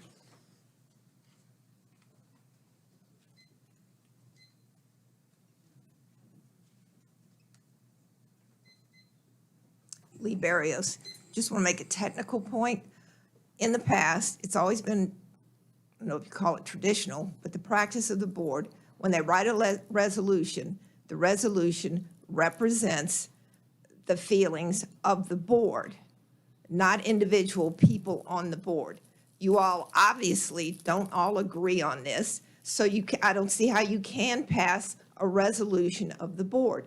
If you were, however, determined to do that, you should then state the individual members of the board who believe this and who vote for this. Thank you. Ms. Canino.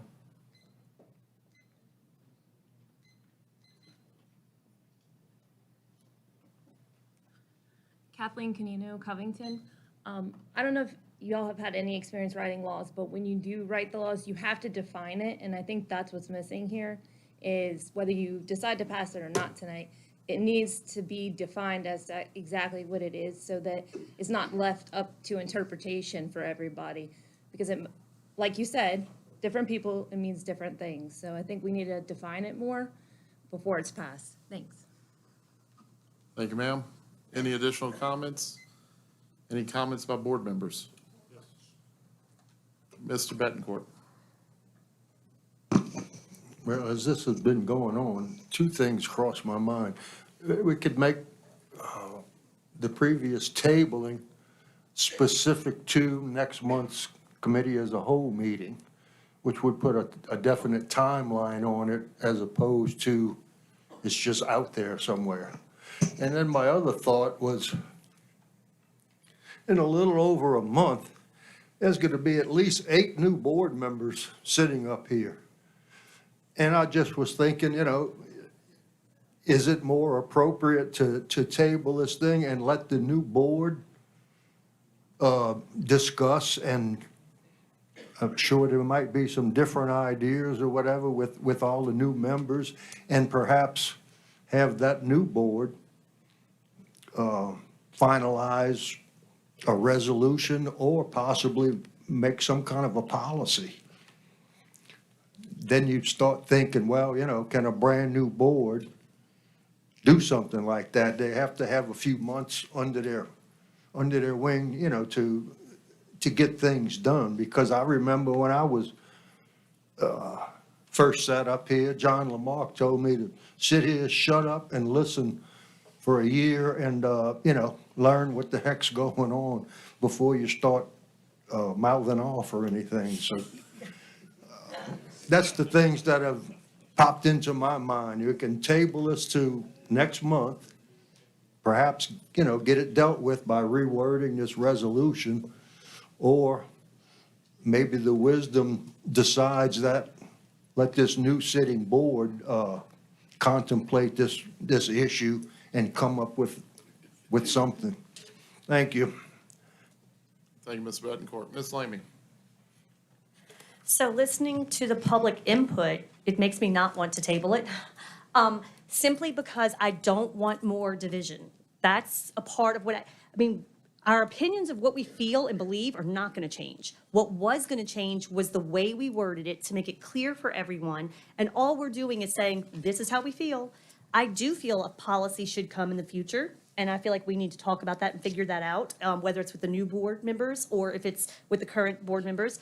I don't have a problem saying this is how I feel, but I want it to be clear. And because it has been pointed out that not everybody understands what CRT is, and I feel like the paragraph that Matt read earlier says everything we need to say. Now, you could put example of CRT in there, but this to me is not about CRT alone. This is about the inappropriate things that are being snuck into curriculums, the books that are being put in the pack, the stories that are being connected to a lesson that are developmentally inappropriate, whether it be political, violent, racist, gender, whatever it is. I'm against all of those things, which it clearly says right here. Compromise the American experience, pertinent instruction regarding history of racism and inequality in America should not purport or deliberately undermine race groups, student family values, religious beliefs, or founding principles. And I think that, in a nutshell, says it all for me. So could we make a motion instead to revise it? Mr. Harrison, could Ms. Lamy withdraw her motion? She could withdraw her motion to table, yes. Okay. But Then can somebody else make a motion to change the wording? What y'all feeling, people? You could do the same thing. Okay, I'll withdraw mine and see what y'all say. If not, I'll put it back on. No, I'm just kidding. Miss, She's removing her motion. yes. Removing my motion. Does Ms. Moore need to agree to remove it? I just wanted legal confirmation. it would be, once you have a second, it's to get an agreement to withdraw would be a good idea from the person who seconded it, yeah. She agrees. So at Ms. that Lamy, point, that motion to table is withdrawn. You're back on the in discussion. Now, Ms. Lamy, did you want to make a new motion? What are y'all feeling? You have to make, Can I want to wait till Ms. Lamy yields her time. Yeah, I want Okay. to make sure the president acknowledges Yeah. that. All right, Ms. Lamy, Mr. Green. So I'm begging this board not to table this or kick this can down the road. The language in this resolution, while not perfect, again, my analogy of the Armageddon machine needing a lot of parts, but we can address this in policy. We can put teeth to critical race theory. We can do that in policy. If we continue to go back and draft resolution language, we're never going to get a perfect resolution. And as we've pointed out many times, there's no teeth, and their teachers aren't going to grab this and use it as their instruction manual for how to teach their classrooms. So all I'm saying is let's get this behind us. Let's move on. We have so many more things we need to focus on. Let's get this behind us, focus on what's important, and then we can address the specifics of critical race theory and all the other things that are talked about this in our policy. Thanks. Thank you, Mr. Green. Mr. Hersey. Mr. Harrison, who would this resolution being binding on? Is the answer no one until it I want to goes say into? this. I want to just, so that when you start talking about laws and resolutions, and you start talking about language, you just need to understand, first and foremost, this is not policy. That's what I'm Okay? getting at. Policy has to be extremely well defined. You have to be very careful how you draft it. You've got to pull from federal law in cases, and you've got to pull from state law. This has been going on for over 1 year. Different versions of this resolution were impossible to pass because they'd get misinterpreted. This one came from board members who wanted to take a position on the topic of critical race theory, however you define it. You're going to have a really hard time defining critical race theory, okay? I wouldn't recommend even trying, frankly. This resolution Mr. Nation outlined is a position statement, and in a sense, it's binding on the board. I wasn't asked if I was going to bind this on anybody else. That is way beyond a resolution. By design, the whereas clauses are unenforceable entirely. They're a lead-in. You could have a 2-paragraph position, whereas critical race theory is dividing among citizens and we don't like it. It doesn't matter how you get there. It's the nature of what Mr. Green was trying to say.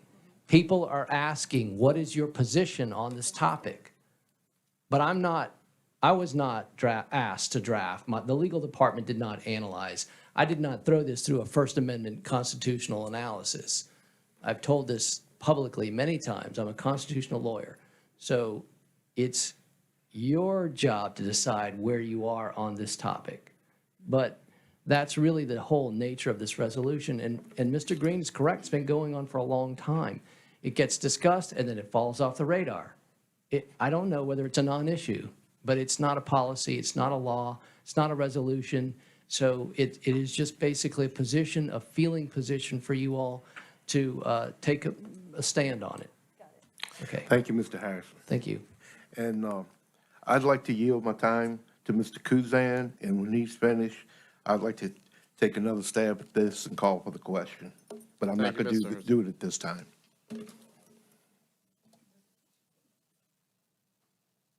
Thank you. The question I had, we had a resolution right on the floor. Then we had a substitute motion. Then we had a second. All right. The policy should have been, or what the procedure should have been, is we vote on the substitute motion first, right? After discuss with the table motion, table motion. Should vote on that first. Get that out the way, then go back to your original motion, resolution of what you have, to vote on that. So I'm lost. I'm trying to figure out what we're doing. We're back to the original. I'll definitely clarify that. I'd like to clarify. Huh? But did you withdraw the second? Yes. Okay, well, let's go to let's call for the question. Thank you, Mr. Kuzan.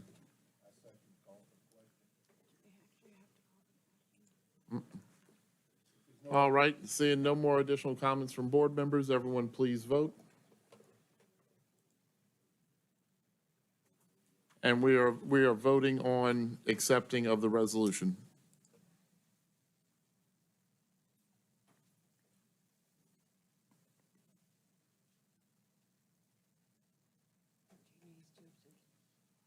And that motion passes with 13 yeas and 2 abstentions.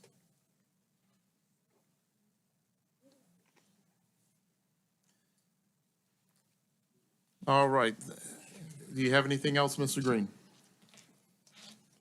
That concludes our report. Thank you, Mr. President. Thank you, sir. All right, up next, we have the approval of recommendations from the Committee as a Whole meeting for Finance and Administrative held on November 3rd, 2022. Chairman Nation. Thank you, Mr. President. We did indeed meet on Thursday, November the 3rd, and we have 2 recommendations for the consideration of the board tonight.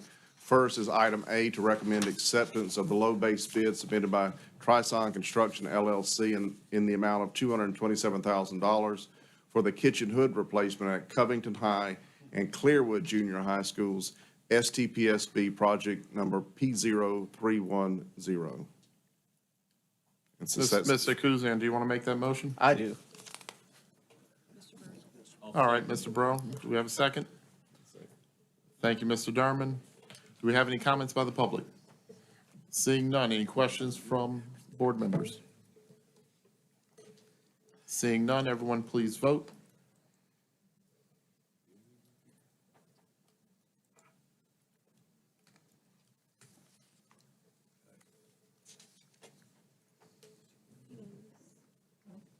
And that motion passes unanimously. All right, and our final recommendation tonight is to recommend acceptance of the firms MSH Architects, Greenleaf Architects with Domain Architecture, RCL Architecture, and KBS Architecture for the outdoor activity, playground equipment, and surfacing for schools project, and I so move. Thank you, sir. A second. Thank you, Ms. Page. Any comments by the public? Any questions from board members? Seeing none, everyone please vote.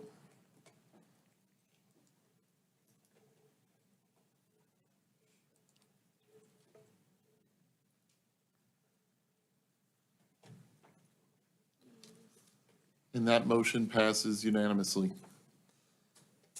All right, we're moving on to public comments. Any staff that would like to leave, now would be the time. All right, and we also, under Louisiana Open Meetings Law, including Louisiana RS 4219, the agenda of this board is required to give public notice on the topics of items to be discussed or voted upon in the meeting. Additionally, the agenda generally cannot be amended with less than 24 hours' notice. As a result, the board members and other members of the public cannot engage in a full discussion on topics brought up in the public comment section of the meeting, because doing so would inevitably lead to a discussion of an item that is not listed on the agenda. In practice, this prevents the board members from commenting on public comments. Up first, we have Ms. Amanda Eberts.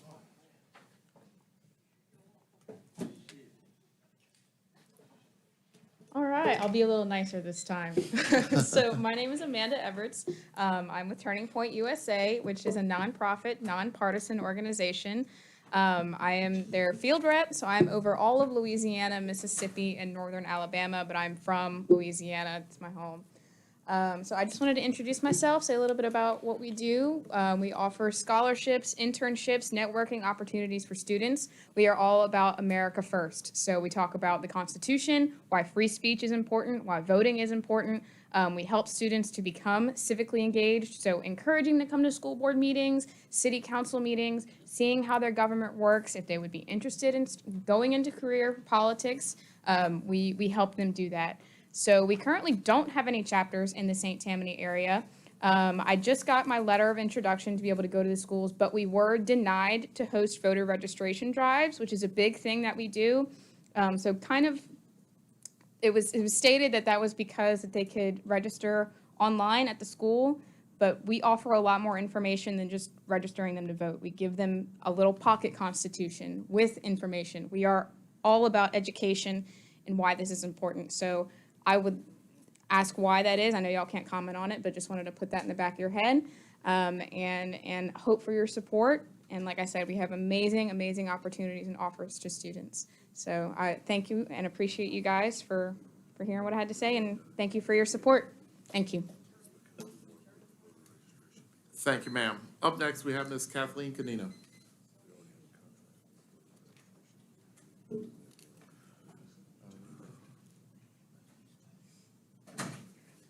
Kathleen Canino, Covington, Louisiana. I was gonna just talk about the camera policy and ask, one, it wasn't attached to the agenda, the new documents. And two, why wouldn't y'all just go ahead, or maybe the schools could go ahead and install them in all the classrooms that are self-contained? That way there wouldn't be the issue of trying to figure out who gets one, who doesn't, and taking them down and putting them back up.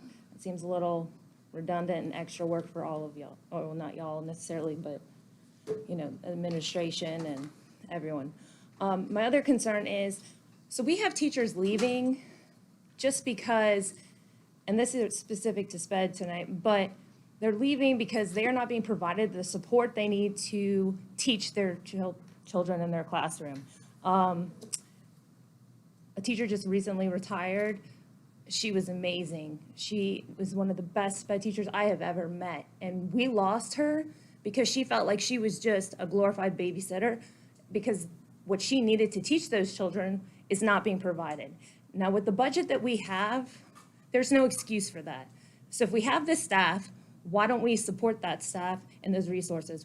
There's already critical shortage, so we're losing more because we're not providing the support they need. For me, that's just really disappointing.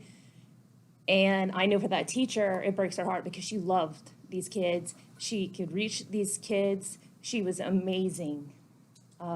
And I just thought that that's something that y'all should know. Thank you. Thank you, Ms. Canino. Ms. Jamie Segura. Mr. Jordan Johnson.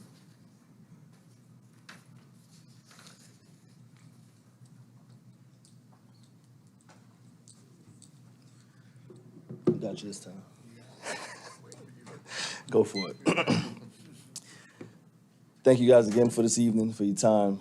I just want to speak on a few things, and kudos to those moving forward in the positions. Hopefully with changing of the culture just in general, with those that's going to hold a position.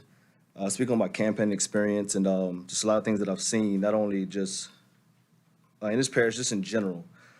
I noticed that when I was coming up in this parish, two things that we never were supposed to discuss was religion and politics. And as time has progressed on, as we've continued to grow older and mature, or become wiser or seasoned, as some people like to say, that's like on the forefront of everything now. I feel like that's a topic of discussion pretty much with everything. And what party you're affiliated with shouldn't be the determining factor on who's representing or who's leading the next generation, or at least who's looking to help. Just in general, I would like to see maybe no party affiliations at all with the next candidacy. That'll make individuals research those candidates, speak on specifically what they can bring to the table and just their resumes. If you have to badmouth another candidate just to be able to build yourself up, that's an issue. And I want to echo my sentiments again, is that we are supposed to be leaders for the next generation at all points in time. And this is recorded forever, and it's imprinted. So we're going to showcase that this is how we're going to operate, and everything that we're teaching them as they're coming up as adolescents, we're going to do the exact opposite of as adults and as the supposed leaders. That's an issue. It's not a knock at anybody on the board. I'm just talking just in general. That's talking for the general society as well, not general public.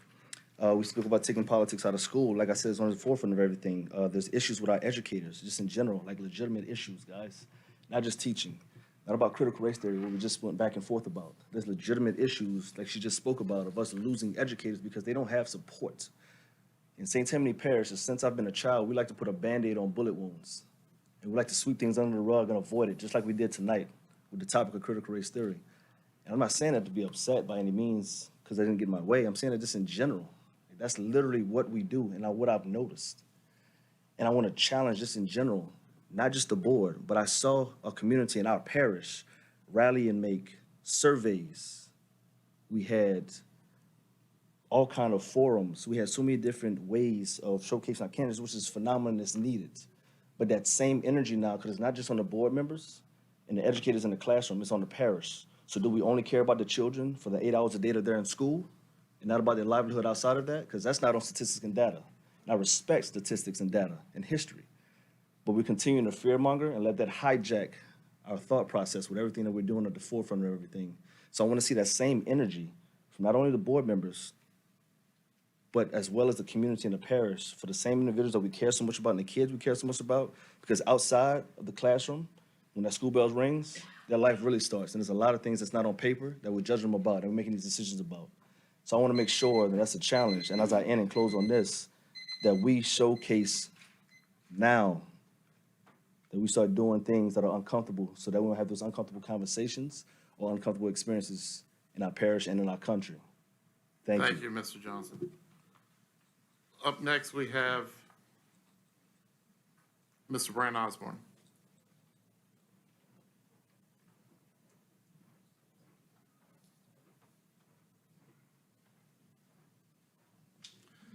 Good evening, again, board. You know, people brought up issues that are of great importance, and absolutely, there are many things that need attention. And so I agree with the position to move forward.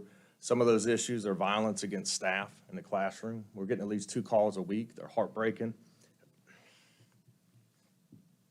We don't really have the tools to help. We're trying to find some. So I'm calling on this board to find ways to address this situation. It's very complex. It's a very complex problem. It seems simple, but it's not. But people are leaving because they're getting hurt, and we gotta find solutions. I wanted to come up and talk about the history of the union and collective bargaining. So I want to touch on that a little bit, but there really are, in some ways, we're on fire as a district. In other ways, we're excelling. But I'm the kind of person that we can't just look at the good. We also have to look at the things that need improvement. The history of our local, just in brief, 78, we were chartered. We got collective bargaining in 1991. Prior to that, specifically in the year of 1981, some of y'all remember this, there were massive sick outs and walkouts on the part of teachers. The newspaper called it the teachers getting chalk fever. And so that was very disruptive. But they felt, I guess at the time, that was the only way to have their voice heard. A resolution they put out on July 30th, 1981, there were a bunch of things that they tried to do to get attention. One of them I thought was pretty extreme: picket the school board office and the homes and or businesses of school board members, the superintendent and assistant superintendents. So I mean, that to me crosses a big line. I don't want to judge what came before. I am appreciative of those folks and what they earn, but that's pretty wild, you know? So to hear some of the things we're called, compared to that, we're pretty tame. They also sued the school board because they disagreed with how certain millages were being won based on a 1966 millage. So I think it's a tool that benefits all sides. Personally, I like the no strike clause. I don't ever want, as a leader, to have to deal with a strike vote, okay? When that clause is there, it benefits both sides. It's a tool, and we're working toward ironing out all the protocols and the this and the that.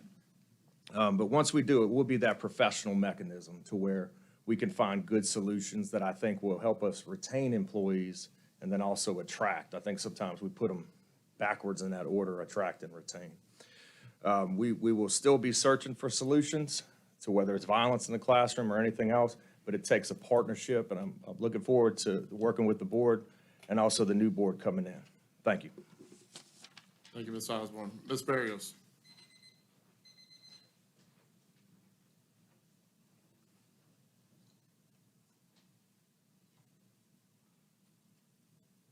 So I thought the occasion of Veterans Day was a good time to bring this up. And this is directed toward whoever's going to be on the new board mostly. My dad was a veteran, Air Force veteran pilot who flew in combat in World War II, Korea, and Vietnam. He's the person who had the most influence in my life and who I am, and in my belief in the importance of freedom of speech that the Constitution guarantees, and that in fact will be the driving force that will keep our democratic republic alive. It bears repeating. The First Amendment says Congress shall make no law respecting an establishment of religion or prohibiting the free exercise thereof, or abridging the freedom of speech or of the press or of the right of the people to peaceably assemble and to petition the government for a redress of grievances. My dad provided me with a model of that belief. He also told me once that the hardest thing to find is a man who is willing to take responsibility. His first year as Commandant of Cadets at LSU in 1960-61, when all male students were required to enroll in ROTC, then football coach Paul Dietzel showed up in his office and informed him that he told his boys, you can either play ball or you can play soldier. Can you imagine that? My dad told him he would have a pretty slim team then because all his freshmen better show up for class the next week. I'm sure that wasn't the end of that conversation, knowing how powerful football is at LSU.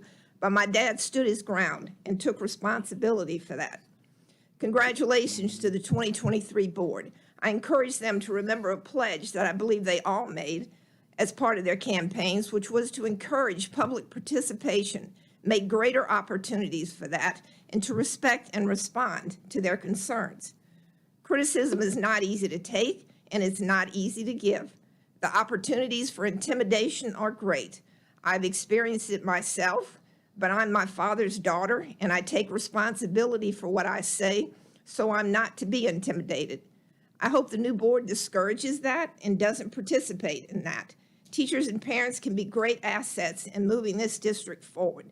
They need to feel empowered, not afraid to voice their concerns. Good luck to the new board, and may you truly put students first. Thank you, Ms. Barrios. Ms. Barbara Sharp.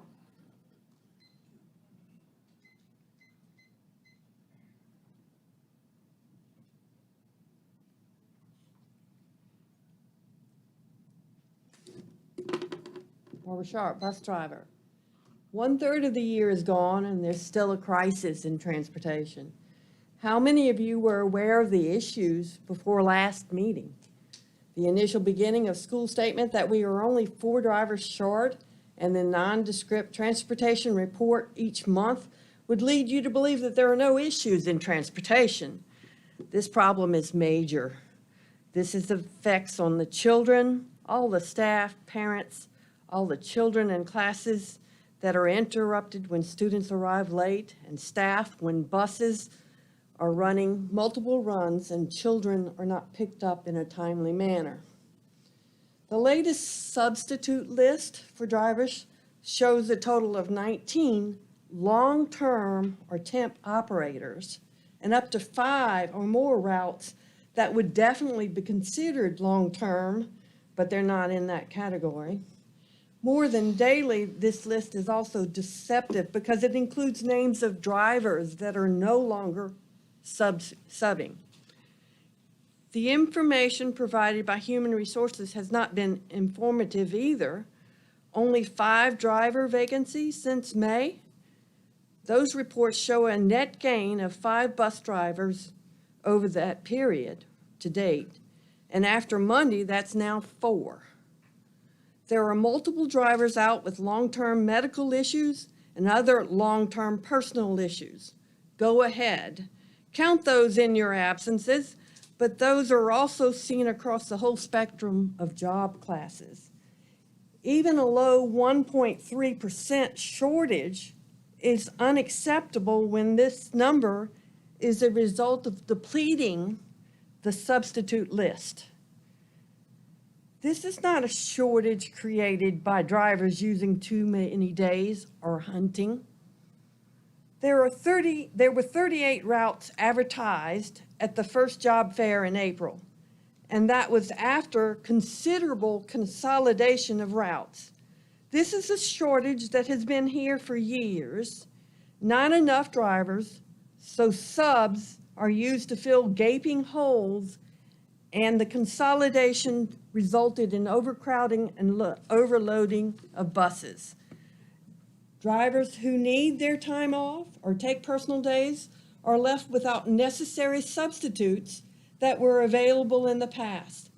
The only hunting drivers are doing is for missing children, homes of children on their buses, directions, and stops for a route someone missed giving them directions for. That is only the tip of the iceberg. There are some of the various responses. Driver routes changed completely after job fair. Drivers used as if they are attendant or subs. It is time that this issue is taken as a crisis. The safety and welfare of children we transport every day is at risk. The problem is not miraculously going to solve itself. Thank you, Ms. Sharp. Everybody else got to talk longer. I let you talk longer. Huh? I did let you talk longer. That's not what they got to talk.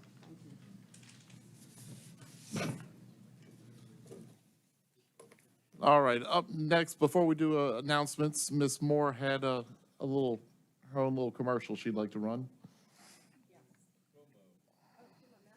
Oh, yeah, it's not on the agenda, but this is very important. I live in a wonderful community, Bayou Lacombe, and I'm on the museum board. And we are honoring Native American Heritage Month, which is November. So the whole month of November is Native American Month. And on Saturday, November the 19th, we're having a program at John Davis Park between 11 and 2, and on Sunday the 20th, so the 19th and 20th, the next weekend. And if you have any question, BayouLacombeMuseum.com. And we are very culturally rich with our Choctaw Indians in Lacombe, and we have a group coming in from Oklahoma, and also the Biloxi Choctaw Indians are coming in. So, and it's free, so come on out. Thank you, Mr. Harrell. You're welcome, Ms. Moore. All right, announcements. The schools will be closed on Monday, November 21st through Friday, November 25th for the Thanksgiving holidays. The offices will be closed Wednesday through Friday. There will be a special board meeting on Thursday, December 1st at 5 p.m. for an expulsion appeal hearing. The December Committee as a Whole meeting will be held on Thursday, December 1st at 6 p.m. The board meeting will be held on Thursday, December 8th at 6 p.m. An executive session has been requested pursuant to LRS 4217A2 to discuss the matters as listed. A potential settlement involving STPPS construction project 1405 Fontainebleau Junior High, as the claim involves prospective litigation after formal written demand. B, to conduct a strategy session with respect to collective bargaining with St. Tammany Federation of Teachers and School Employees. Do I have a motion to go into executive session? So moved. Thank you, Mr. Nation, and a second by Mr. Loop. Any questions or comments from the public? Mr. Osborne.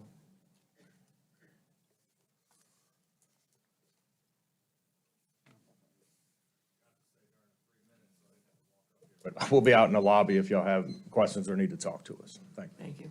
Thank you, sir. Any additional comments? Any comments from the board? All right, we are now in executive session. We will reopen the meeting.